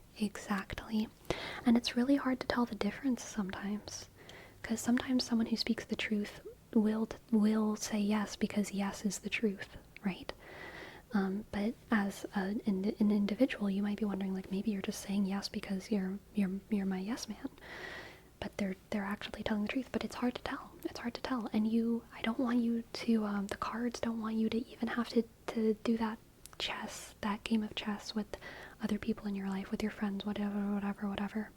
You need to listen to your own self and your own instincts, and you need to be patient with yourself to figure it out. Could those voices be your own voices? No. Your voice is the one you gotta listen to for real. And there's gonna be a lot of conflicting ideas in your own head. That's what the Two of Swords is about. Conflicting narratives. But those are exactly the things that you need to listen to and judge. You do have conflicted thoughts. That's what the reading is. You have conflicting thoughts, and you've got to figure it out yourself. You've got to step away from people, and you've got to go hermit mode and be patient with yourself. Be patient with yourself. And you've got to not let other people influence you, okay?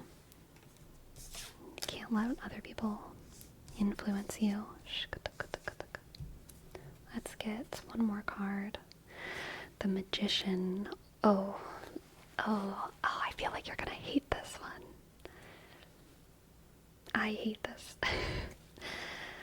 But it's what the cards say. It's what the cards say. This reading is very postmodern, alright? This is you having your crazy postmodern moment. Jerome, no narrative is any more true than the other. You manifest your truth about your past. If it's the past, you manifest your truth about that past in a way that is resourceful for you. Not false, but the truth is not always just one thing.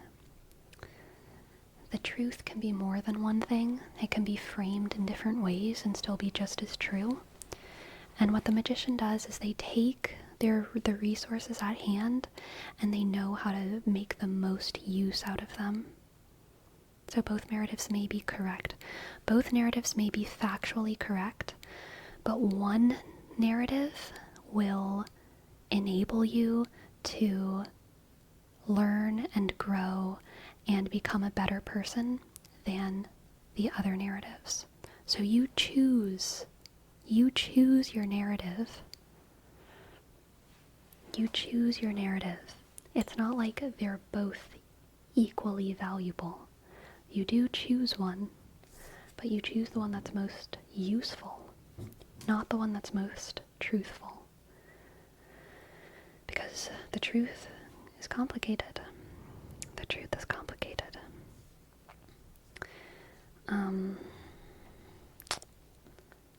That's crazy. Let's see what the oracle has for Pharrell.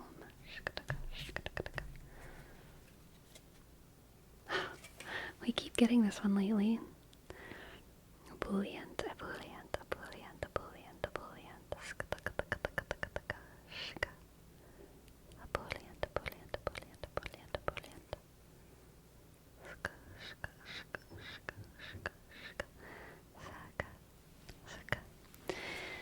Let your life be as easy as you can. If you have an option, if you have the option of framing your life as a horrible person or as a good person, just frame your life as a good person, as long as it enables you to keep being good, you know? Don't believe that you're a good person and then continue hurting yourself and everyone around you. That would suck. But if you're looking back on your past, just choose narrative that makes it more likely that you get to love yourself and love the world into the future. You know. This reading is so postmodern. Jordan Peterson would have a little heart attack, I think.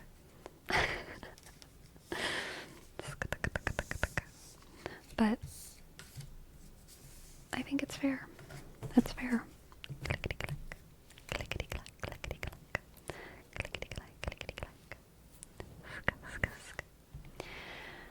Thank you very much for letting me read for you, Jerome. I hope that resonated, and I hope you enjoyed. What if it's the other way around, and I've done something bad? The easiest would be accepting it. And what if I wanted to change that fact? I don't think I totally understand the question. If you've done something bad that you believe is bad and that you know is bad, then your narrative can be that, that bad action is something that you redeem yourself from. And a bad narrative, I would say, would be that bad action defines you and you can never be any better than that. And that shows your potential for evil, and so you should always be afraid of yourself going and doing bad things, and you should remind yourself every day of how bad you are, and prove to yourself every day that you are as bad as that worst moment. A good narrative is, I did a bad thing, I continued to do bad things for years, and I am now changed, and I've learned, and I realized how much suffering that caused, and I realized that I can do so much good, and so I'm going to choose to do good, even though I have this potential for badness. I also have so much potential for goodness, and those bad things do not define me. What I do tomorrow defines me, and so tomorrow I'm gonna do good and do bad. And not do bad. I'm going to do good and not do bad. So you can, tell the truth about your past. I did bad things, but have a different narrative around that bad thing. Could it define me in a way that from there you change it to try to be good instead? Yeah, exactly.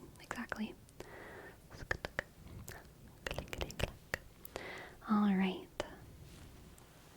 That was so nice. Thanks, Sleepy. Loved the last part. Good. Good, good, good. I'm glad. Now we have a reading for Bitter Brush, Bitter Brush, Bitter Brush, Bitter Brush. And then finally one for Flame Dragon. Okay. Bitter Brush, Bitter Brush, Bitter Brush. Let's see what the cards have for you. Let's see what the cards have for you. We have the sun, the sun, the sun, the sun, the Page of Pentacles,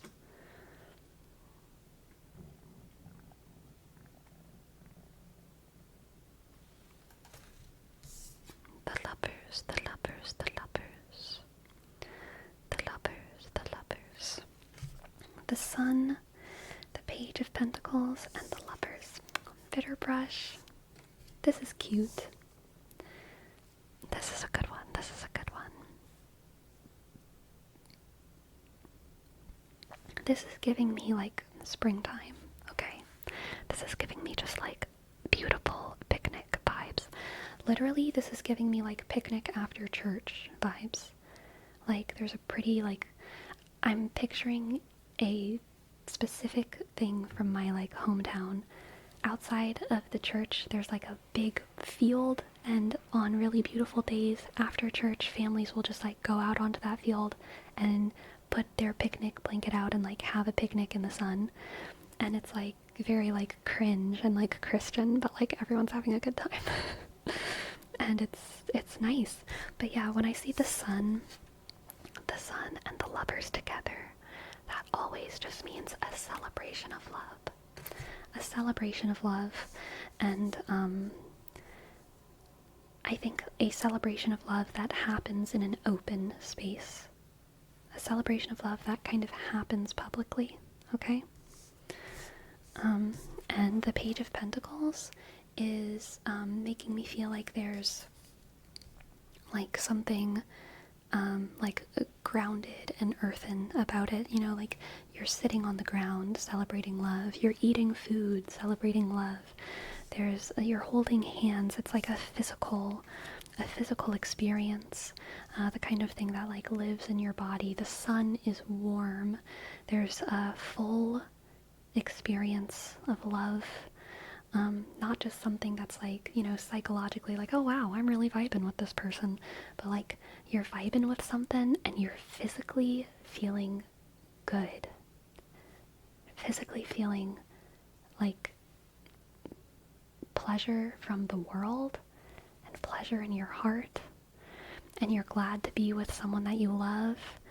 And it's like an emotional, grounded love. This isn't necessarily like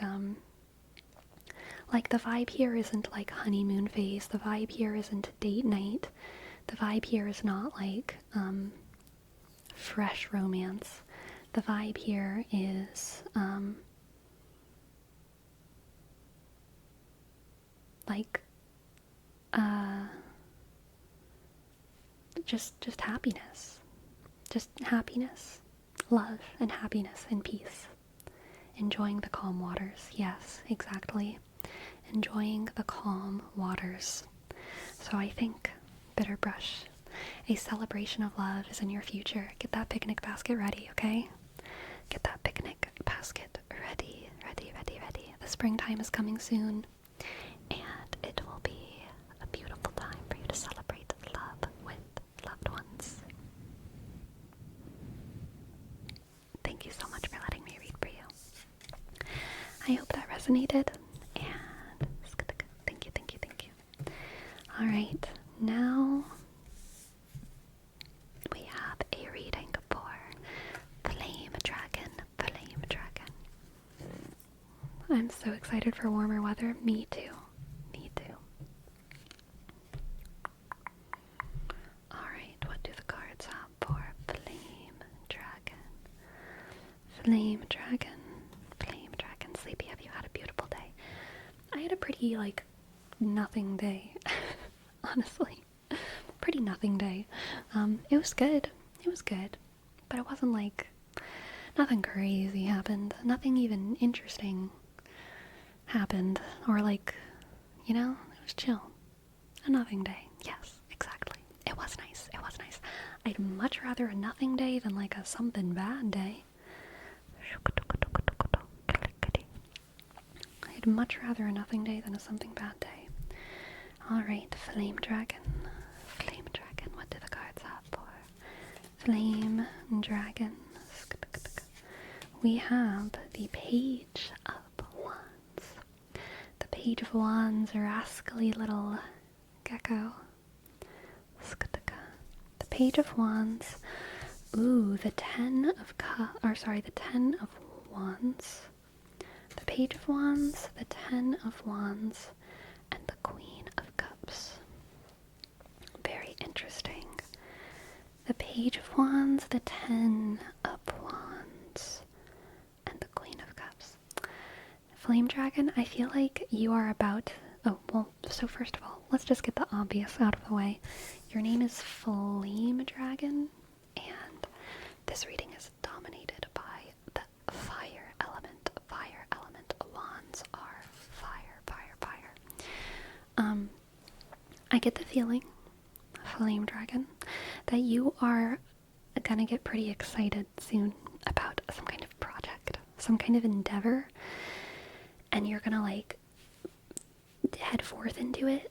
You're gonna jump into it, and you're not really gonna have like plans exactly of how you're gonna do everything, but you're just gonna dive in head first into the fire, so excited the entire time, and you're gonna burn yourself out fast.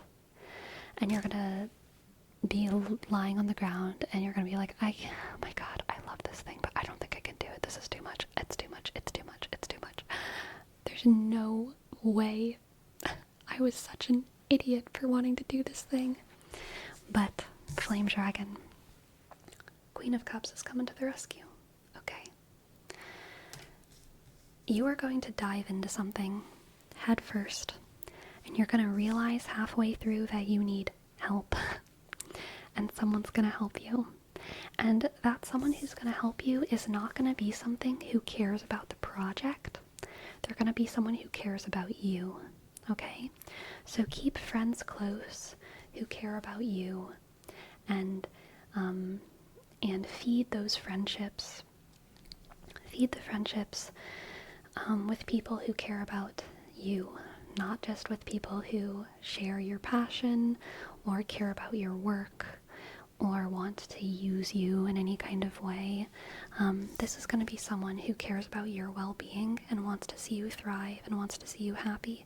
And so because of that, they are going to be a better collaborator than someone who just cares about the work and shares your passion, because that person could think that would, then there would be too much tension, too many cooks in the kitchen, and a messy situation would happen. And that's not what you want. That's not what you want. This is like someone who's a very, very good collaborator, because they're just trying to help you, and they're gonna pick up a lot of the things that you can't carry, okay? They're gonna take on a lot of the things that you can't carry, and they're going to enable your passion, they're going to enable your project, and they're going to have good advice for you, and you should take that advice. They're probably going to tell you to take breaks and rest at times when you don't want to, but they've got your interests, your best interests at heart, and so you should listen to them. You should listen to them, okay, Flame Dragon? Sometimes I think your passion can be very, very, very loud, and you need a voice there to kind of ground you and remind you that you are not just heat, you are also a flame. You are not just spirit, you also have a body, and you need to take care of your body and your emotions. Even fire's gotta get food, you know? Even fire's gotta get food. Thank you for letting me read for you. Thank you for letting me read for you. I hope that resonated, and I hope that you enjoyed. Thank you, thank you, thank you.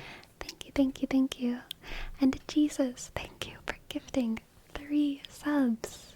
Thank you, Jesus. Thank you, Jesus. Thank you, Jesus. Thank you, Jesus. Thank you, Jesus. Thank you, Jesus. Thank you. Clickety clack. X, J, E, E, Z, U, S, S, S, X. Thank you, Jesus. Thank you, Jesus. Yes, Lord. Y'all, you know what the most obnoxious church song was? For all of you who didn't have this gem in your lives, let me just share this one little incredibly boring song before I go on my break, okay? Yes, Lord, yes, Lord, yes, yes, Lord. Yes, Lord, yes, Lord, yes, yes, Lord. Yes, Lord, yes, Lord, yes, yes, Lord, amen, amen, amen, amen. Yes, Lord, yes, Lord, yes, yes, Lord. Yes, Lord, yes, Lord, yes, yes, Lord. Yes, Lord, yes, Lord, yes, yes, Lord, amen, amen, amen. There are more lyrics. I'm pressed but not broke, persecuted, not abandoned, struck down but not destroyed. I'm blessed beyond this curse, but your promise will endure. Your joy is gonna be my strength. Though the sorrow may last through the night, the joy comes in the morning. Yes, Lord, yes, Lord, yes, yes, Lord. Yes, Lord, yes, Lord, yes, yes, Lord. Yes, Lord, yes, Lord, yes, yes, Lord, amen. And oh boy, that's a crazy one. That's a crazy one. Clickety clack. It's definitely one of those guitar songs, you know. It's not like it's not one of the high mass choral ones. It's a guitar mass guitar mass one. Clickety clack. All right. We will be back in 5 minutes for more tingles and Bible songs, maybe. Okay? Be back soon. Be back soon. Be back soon.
Yes, Lord, yes, Lord, yes, yes, Lord. Yes, Lord, yes, Lord, yes, yes, Lord. Yes, Lord, yes, Lord, yes, yes, Lord. Amen. Amen. Amen.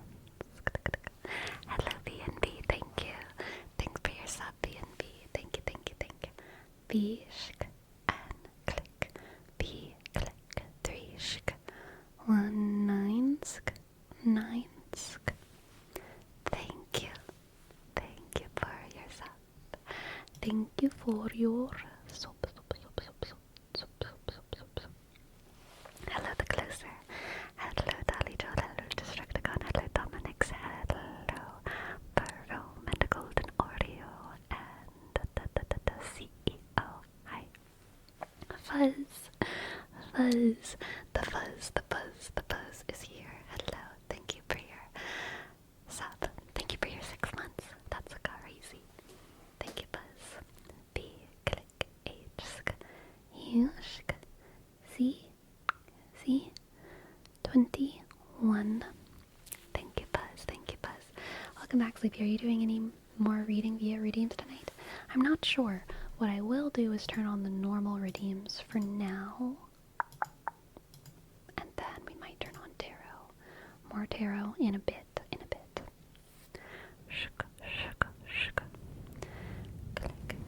I always forget there's more mods than Destro lurking in chat. Ah, yes. Yes, there are. They're hiding in the shadows, ready to strike when you least expect, okay? When you least expect.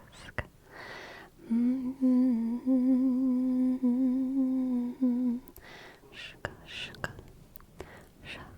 relax, relax, relax, relax,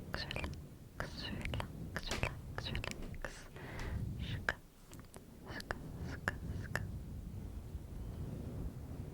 I just joined a little bit ago. I don't think we are talking about shoes filled with blood. Are we talking about that? What? What? Why? Oh, wait, Sagyagana, you did say something about that. Each shoe's air bubble sole contains 60 cubic centimeters of red ink and 1 drop of blood.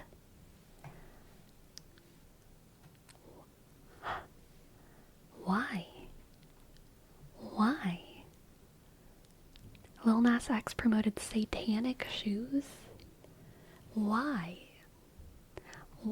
Why? No.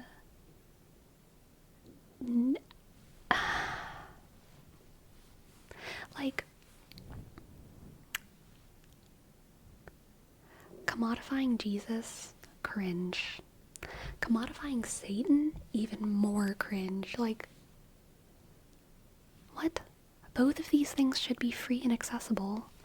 Both of these things are free and accessible. You can be a very good Satanist without paying for it, okay? You can be a very good Christian without paying for it. What the heck is going on? What the heck is going on? Thank you. Thank you for your bits, sir.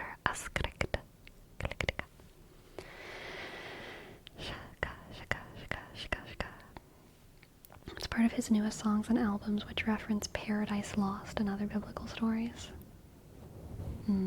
Interesting. Interesting. Didn't Lil Nas say he wanted to be closer to God and move away from Satanism? That's actually pretty funny. Imagine your PR being like, I'm thinking about moving away from Satanism.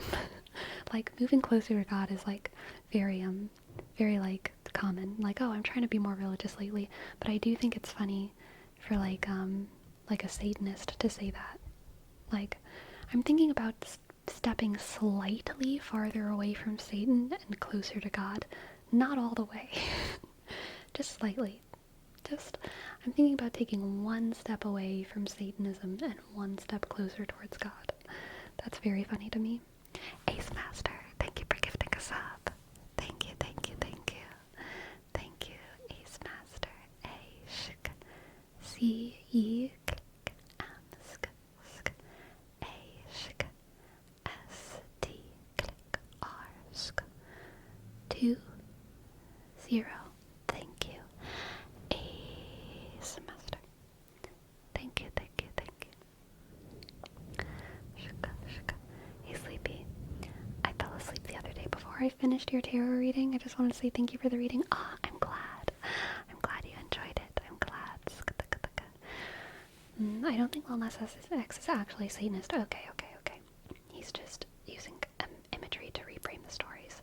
But I haven't done my research. They are catchy though. Gotcha. Just like a cultural Satanist, but not a religious Satanist. That's fair. That's fair. Golden Oreo. Thank you. Thank you, Golden Oreo, for gifting 2 subs. Thank you.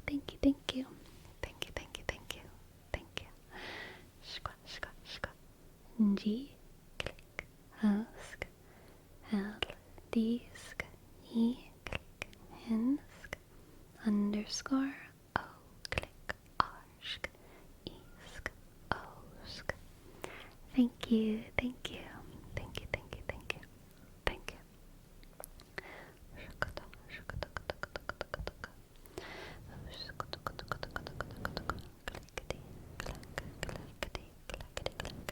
I think that is a lot of the goal for Rome, honestly, for a lot of the Satan-y stuff that happens in the music scene and in music videos. I think a lot of it is like, let's be provocative, let's be contrarian, but I don't know, I find it uninteresting, honestly. Like, the most contrarian thing you can do is like Satanism. Like, be original, please. Like, I don't know, it's just not it's not very interesting to me.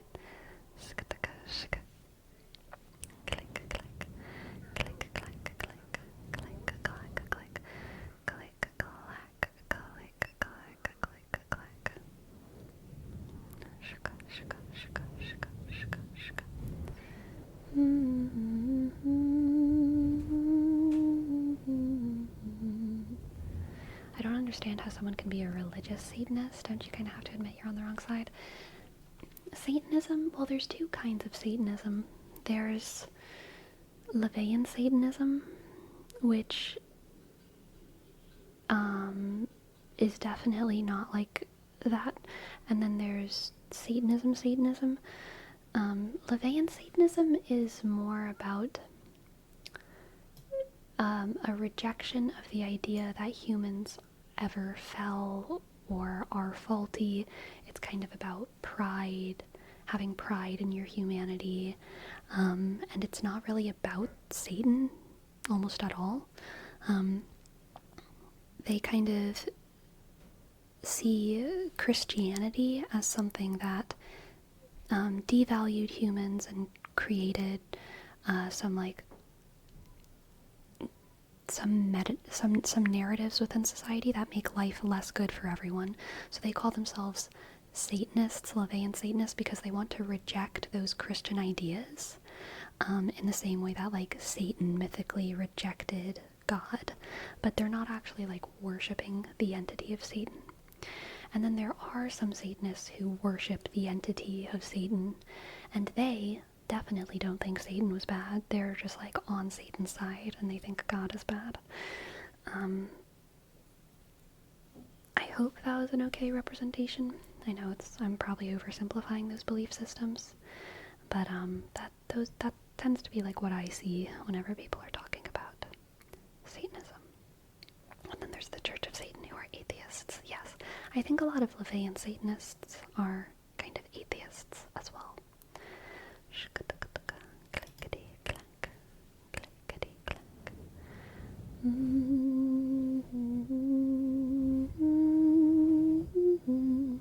That's not even getting into the demiurge. Oh yeah, we're not even getting into the Gnostics.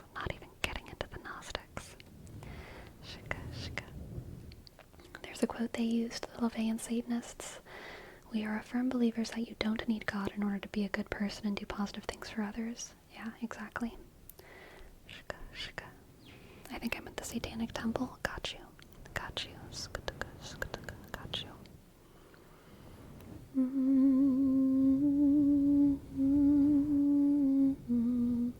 But yeah, like a lot of LaVeyan Satanists and Christians will like agree on some things. They will agree on like they have similar like moralities.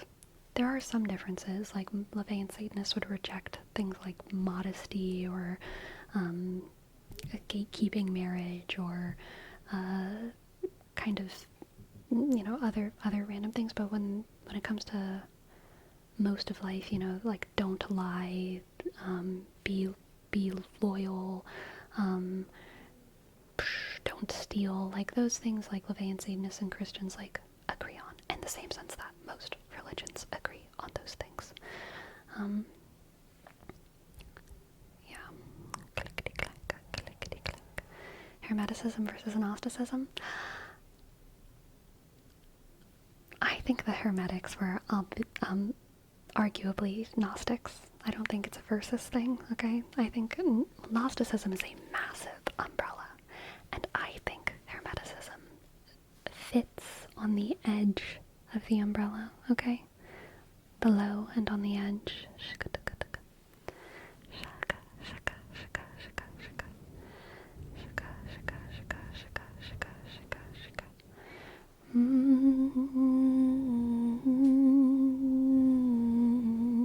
I love how muddled early church history and theology can be. Me too. I love humans. I thought they were generally considered distinct things, but related. I think you can have a conversation about Gnosticism and talk about the Hermetics like as a very important part of that. Like I think they're much more than related, because the Hermetics did read like Gnostic texts. The Hermetics, many of them were Christians, but they were also other things. So I think they're related. I mean, more than related. I think they're under the same umbrella, but there's some Hermetics who would not be. But I think that there's enough Hermetics who fit underneath the umbrella of Gnosticism that I would like put Hermeticism under the umbrella. But not all Hermetics were knowers of Jesus. I think if you were to make a graphic, Hermeticism would be under Gnosticism. Okay, I'm glad I'm not the only one who feels like this. I'm glad.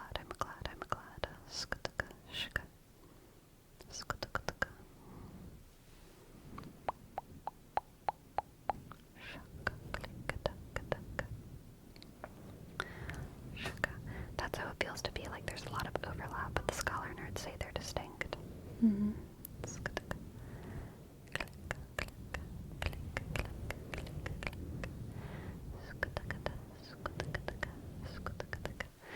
Sure, Dolly Joel, I got you.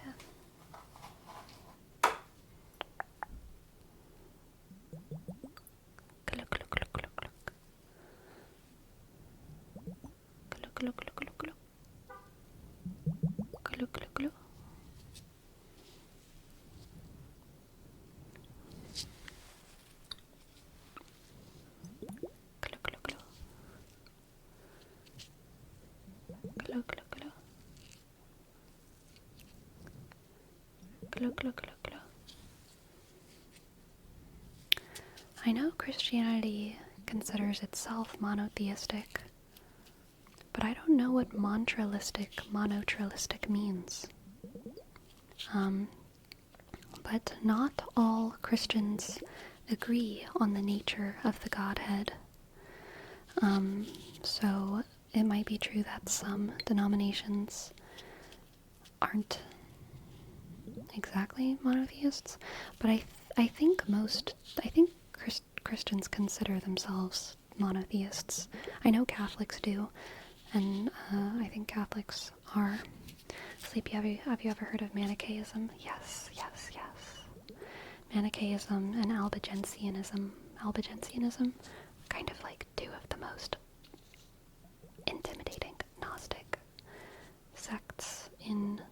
early church history, along with the Cathars. The Cathars.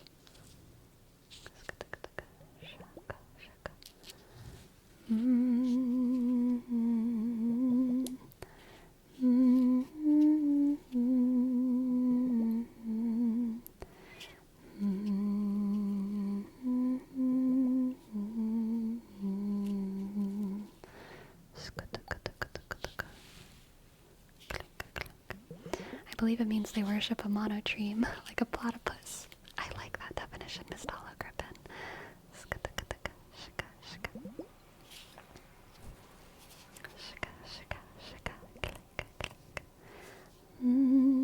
Do you think that concept is correct, though? Because if you think about it, Christianity also worships saints. Christianity does not worship saints. Catholics do not worship saints. Catholics venerate saints / revere saints. This is not so different from revering your dead grandma or President Roosevelt. We do not worship saints, but we will certainly paint them and tell their stories and talk about them. But even prayer, when it involves saints, it's usually avoided to say praying to Saint so-and-so, and it's more praying with. The prayers aren't to saints or for saints. We're praying with the saints in heaven. We're basically, because the saints are considered just like people who had a lot of grace, and grace kind of refers to attention from God. People who are saints are more likely to have their prayers listened to and answered. So whenever you pray with a saint, you're basically asking them to pray for your problems, because God will answer the prayers of saints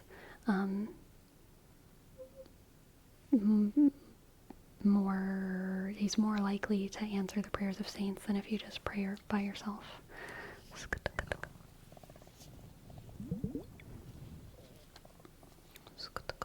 Fuzzy Man Kiwi, thank you for your prime. Thank you. Thank you, Fuzzy Kiwi. F, sh, U, click. C, Y, sk, M, click. A, sh, N, click. K, click. I, dot, W, sk, I, dot. Thank you.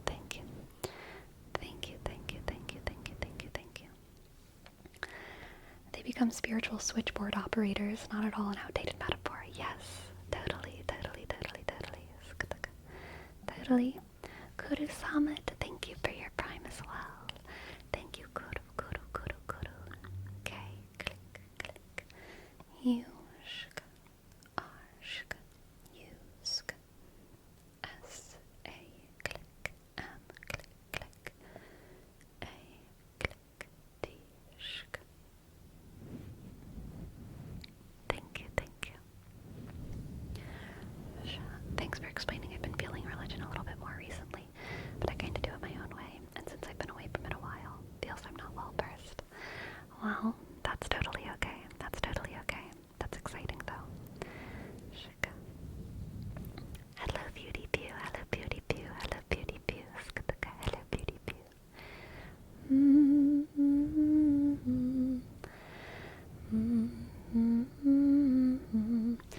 Sleepy, how do you feel about mega churches and super rich pastors like Joel Osteen? So,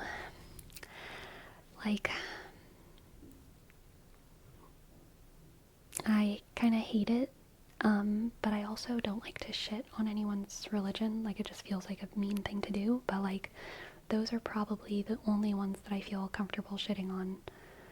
I think it's bad.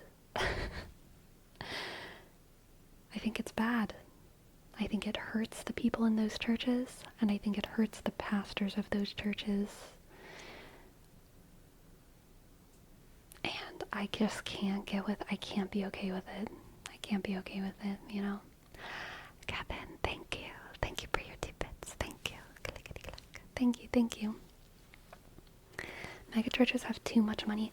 I don't think the money is the problem. I think it's manipulating vulnerable people into giving money with promises of prosperity. Like, to the people who give money, the promises of earthly prosperity to the people who give money, that I don't like. And then I don't like the decadence and extravagance of like the ultra rich in their own personal lives. I think a church having a lot of money isn't necessarily bad in the same way that I think a government having a lot of money isn't necessarily bad. Like, it depends on how they use it. Because if a church can like use its funds to fund social systems, to fund to help the poor, to help the sick, and if they actually use their wealth in that way, then like I'm okay with churches having money if that's what they're doing with it. But if they're, if all of that wealth is going to one person who's getting a zillion private jets and going on fancy vacations and all this shit, then yeah, that's not good, and I don't like it. Though Reformed, I have a great respect for serious Catholics. My grandmother was from Rome and was very devout, a wonderful woman. Aw, that's lovely to hear, Damascus Goes. Thank you, and welcome to the chat. The aesthetic isn't as good as Eastern Orthodox or Roman Catholics, so easy to put them in D tier at least. Yes, subjectively, I am with you on that one, Miss Dalla. I'm with you on that one. I'm in a similar situation. I was strictly atheist my whole life, but during the summer I started going to church when I could, but I'm still trying to figure it all out. Everyone's on a journey.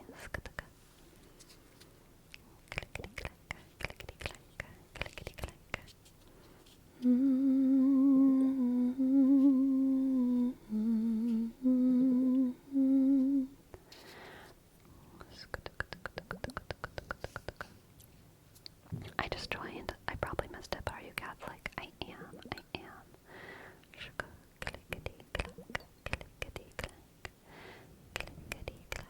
What if they withhold aid to people who don't follow their religion?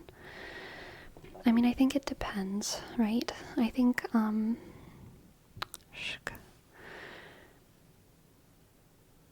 it depends. Like, what kind of aid are we talking about? It makes sense in the same sense that countries take care of themselves for churches to prioritize taking care of their own people. But I also believe that, anyone should go into an emergency room and, get treated out of the goodness of the doctor's hearts, right? Like, that's just do no harm. If you have food and there's a starving person in front of you, you should probably feed them. If you have a cast and there's someone with a broken arm, you should probably give it to them. But if you have a building for people of a specific religion and to help people of a specific religion, where people of that religion fund that building in order to help people of that religion, and so people expect people of that religion to go to that building for the help that they get, then I think that's kind of okay. But it's very circumstantial, and it kind of depends on what exactly we're talking about.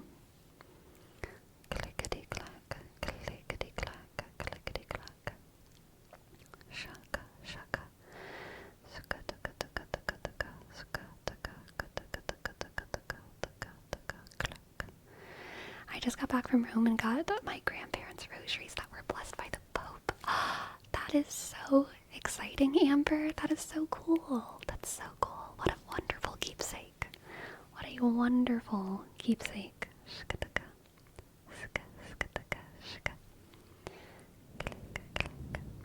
I think the most hard thing of becoming Catholic recently was trying to figure out if I should keep listening to some of the old bands I do, since I listen to a lot of deathcore. Dude, Catholicism is so deathcore. It's okay. Have you seen those 13th century sculptures? The skull? The skull used to be a very prominent Catholic symbol. It still is. It's not used as much, but it's Jesus conquered death. So most pagans, most old Roman pagans and stuff, they like wanted to like dispose of dead bodies, burn dead bodies. Catholics, Christians wanted to like bury dead bodies and like kind of like low-key preserve them, and like for the resurrection of the dead is like, you know, a Catholic Christian idea at the end of time. And so because of that, Christianity was viewed as like a creepy death cult. So there's a lot of like death motifs within Catholicism, especially historically. You know, every mass we're like celebrating Jesus's death and resurrection, and there's a lot of like very embodied gruesome death symbols within the religion and within imagery of the saints. You know, Saint Lucy holds a bowl with her eyes in it. Saint Denis is usually seen holding his own head in his hands because he was beheaded. So like, you know, you can listen to deathcore. It's fine. A lot of Gothic culture comes from Catholicism. Exactly.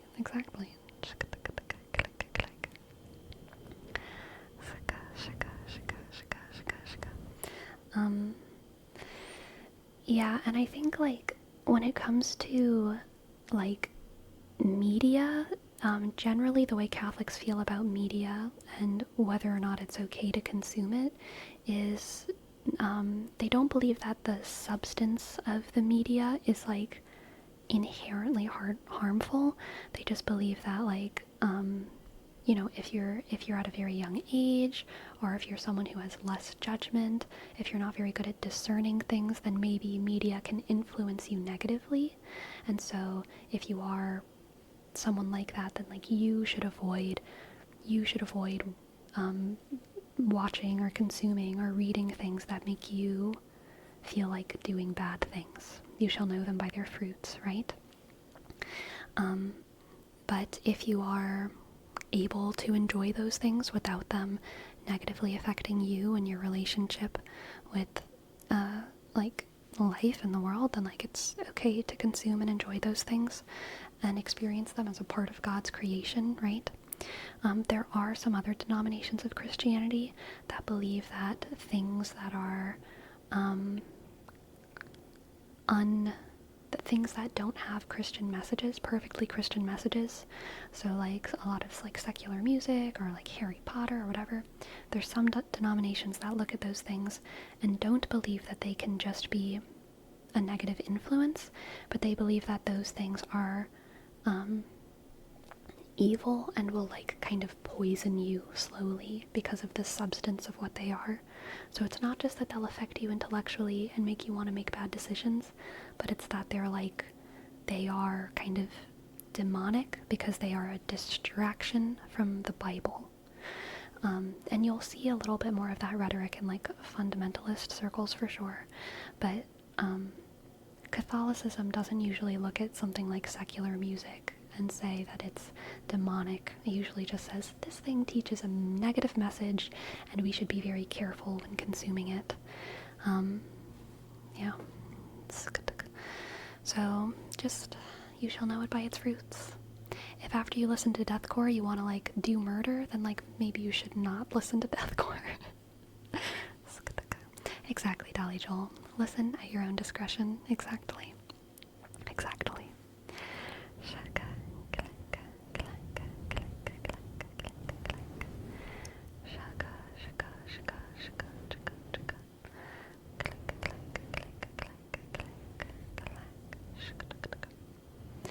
Avoiding content that makes you want to do bad things is kind of good life advice in general. Yeah, I agree. I remember our religion teacher in high school sometimes during break or after school would bring his guitar to play music. Nice. And he even knew some metal songs that we were surprised our religion teacher would listen to, but he explained the same thing you're doing. Oh, nice. Cool. Being inspired to do murder by something is a you problem and not a something problem. Exactly, Gaylord. Exactly. My experience of being Catholic allowed for a large amount of secular living, which seems in stark contrast to the monotypic lens through which a lot of Southern denominations look at every aspect of life.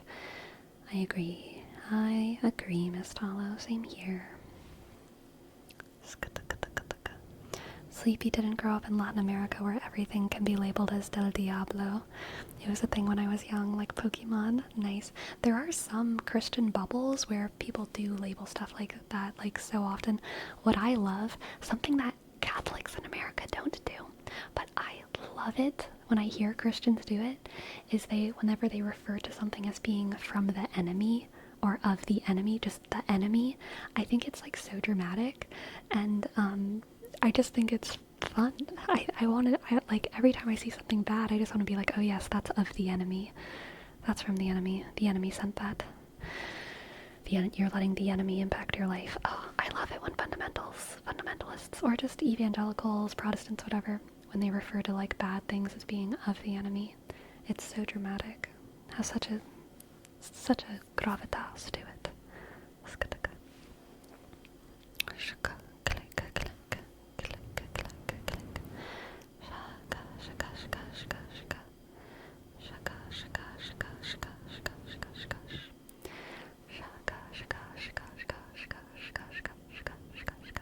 Hello Neatrix. Hope you're doing well. Don't you think whenever something is labeled like that, it makes it kind of taboo, makes the kids' teens more curious about it? Yes. But it also depends on the kid. And also, just because that's true doesn't mean we shouldn't talk about it like that. Like, think about, like, firearms or something. There are some kids who will hear warnings about firearms and it will make them want firearms. That doesn't mean we should stop giving warnings about firearms or cigarettes. Like, just because warning about it makes some rascals want to do it does not mean we should stop warning about it. It is a bad thing. I mean, you talk about it like it's a bad thing. What is the enemy? Satan.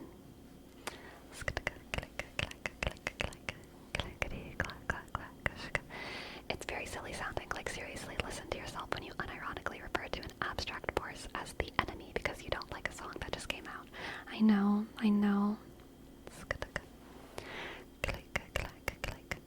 Those because are life-threatening, but something like a show or music. So for the Christian circles that I'm talking about, I mean, they believe that it is the life that's at stake. Like, there's a very big weight attached to those things, you know? Yeah, it poisons the soul, which is even worse. And also there's lesser examples that we still talk about, right? Like, don't put your hand on the hot stove. That will make some kids want to put their hand on the hot stove. That doesn't mean you should not warn them. Don't eat the yellow snow, you know, like, that's not going to kill you, but you should still warn the kid, and they should still not do it. I think it's very silly to say, if something is bad, just don't talk about it. If something is bad, you should tell people, you should talk about it. You know, like, I think if something is bad, the solution, or the way you handle the bad thing, is not to not warn people about it. That's how you get into Ouija boards and occult stuff when you're in your early teens. Yeah, I agree. There will always be some people who don't listen to the advice, and then they'll learn their lessons. But I still don't think that means you should stop warning about it. That's just like, you know.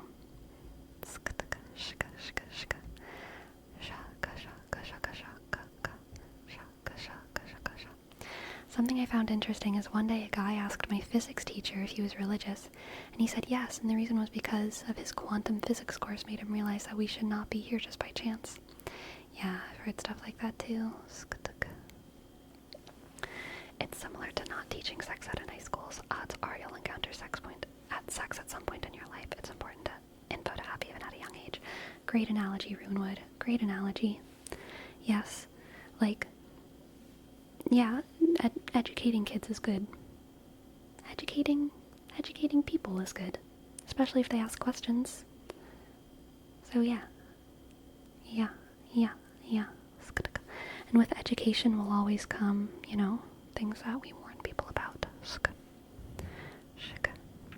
Shka. Shka. Shka. Shka. Shka. My favorite practice is when religious youths try to like outlawyer God Almighty regarding sexual mores. Like, you really pulled a fast one on old God. Oh, I know. Yeah, that's silly. That's silly. That's funny. That's very silly and funny. Sleepy, do you believe that exorcism and possession is real, or do you think it's a mental condition? I think exorcism and possession are real. I think exorcism and possession are heavily, like, they affect the psyche. They affect the physical psyche.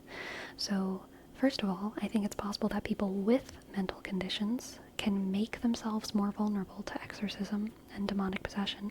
I also think that people who are totally mentally healthy can become possessed, and because of that possession, experience a great deal of mental strain that can, like, make them have a condition, make them have some, like, mental illness. And I think that says it. I think a lot of times, like, possession can have symptoms of mental illness, because possession, like, can cause mental illness. Not all the time, right? But, like, it can. They're not, like, mutually exclusive.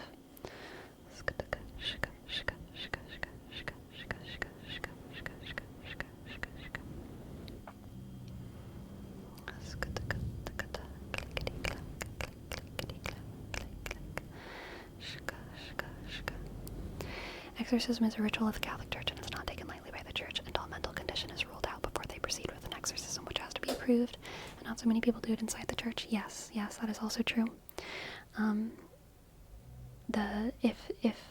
If someone has a mental condition, or if there's any suspicion that someone is not dealing with a demon and it's just a mental condition, then, like, a priest, an exorcist will not work with them.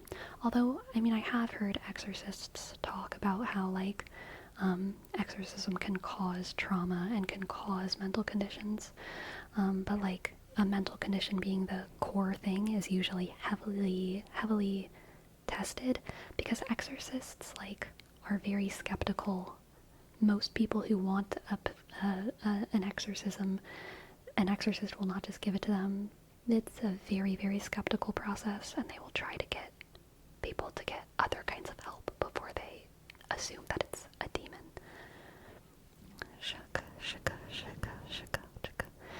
Yes, and also true of what Destructicon said, exorcisms take years of paperwork. They require approval from the bishop, and there's also not all priests are qualified to do exorcisms. So there's not always, like, an exorcist in town.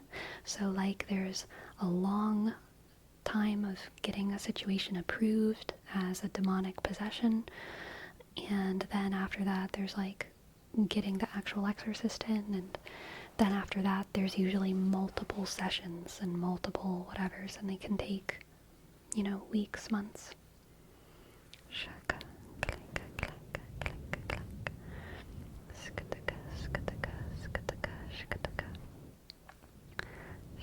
Do you think a possession could be misdiagnosed? If that person had actually some sort of mental health issue, but some religious person thought it was a possession and in need of an exorcism instead of medical treatment, would that be considered malpractice? That would definitely be considered malpractice. And I mean, I think it's like,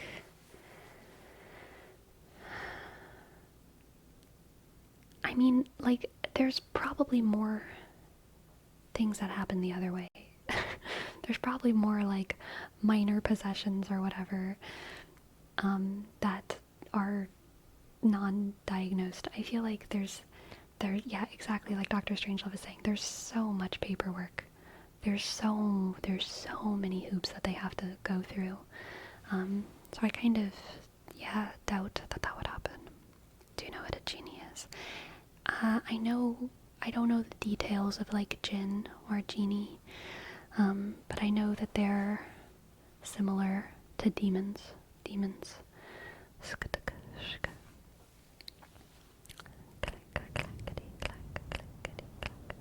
before they consider a possession, they go through medical treatment or studies first? Yes, yes, yes, yes, yes, yes, yes, yes, yes. Yes.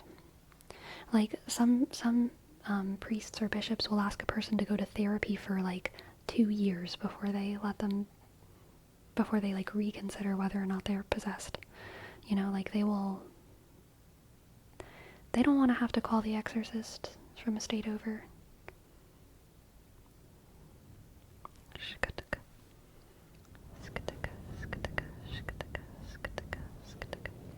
In my understanding, its traditional Bedouin myth holds that the jinn were a different race of people that God created out of fire. Interesting, interesting.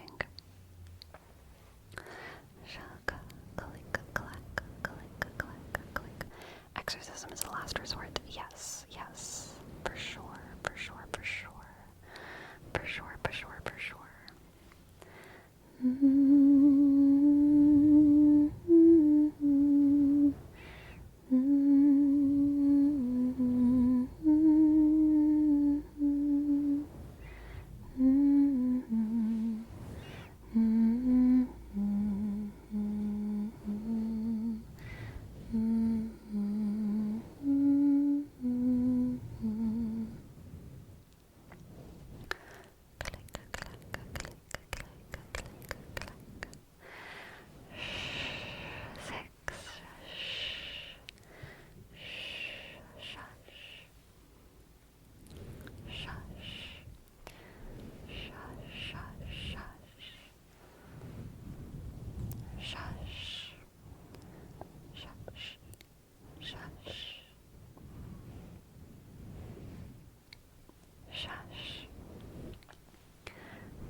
Every story I've heard for Rome about an exorcism not working has been because the person who's possessed refuses to do something. Like, I mean, it kind of is like therapy or medical treatment. If your patient doesn't rest their broken leg, if your patient doesn't eat the diet you're telling them to eat, then, like, you have to stop working with them. And I've heard exorcist stories like that about possession, where they will, you know, tell the person who's possessed, like, stop using this power that the demon's given you. It doesn't matter how much you like the power. If you want to be redeemed from this possession, if you've hired me to, or not hired, but if you've asked me to have you be unpossessed, then you can't use the powers that the demon gives you. And the people are like, no, I can't stop. It's too good. I can't help it. And so, like, that person, so the exorcism is, like, considered like, you know, call me back in 3 years when you're ready to be exorcised, you know? Shush. Shush. Shush. Up, shush. Shush. Shush. Shush. Even while possessed, there's still some sort of that own person's will inside. Yes, most possessions are not like a full, like, lapse in personality. Most possessions are, like, not like that, unless things get really bad. A person is definitely not fully gone. Shush. Shush. I am Catholic. M. Kamarask. Shush. Shush.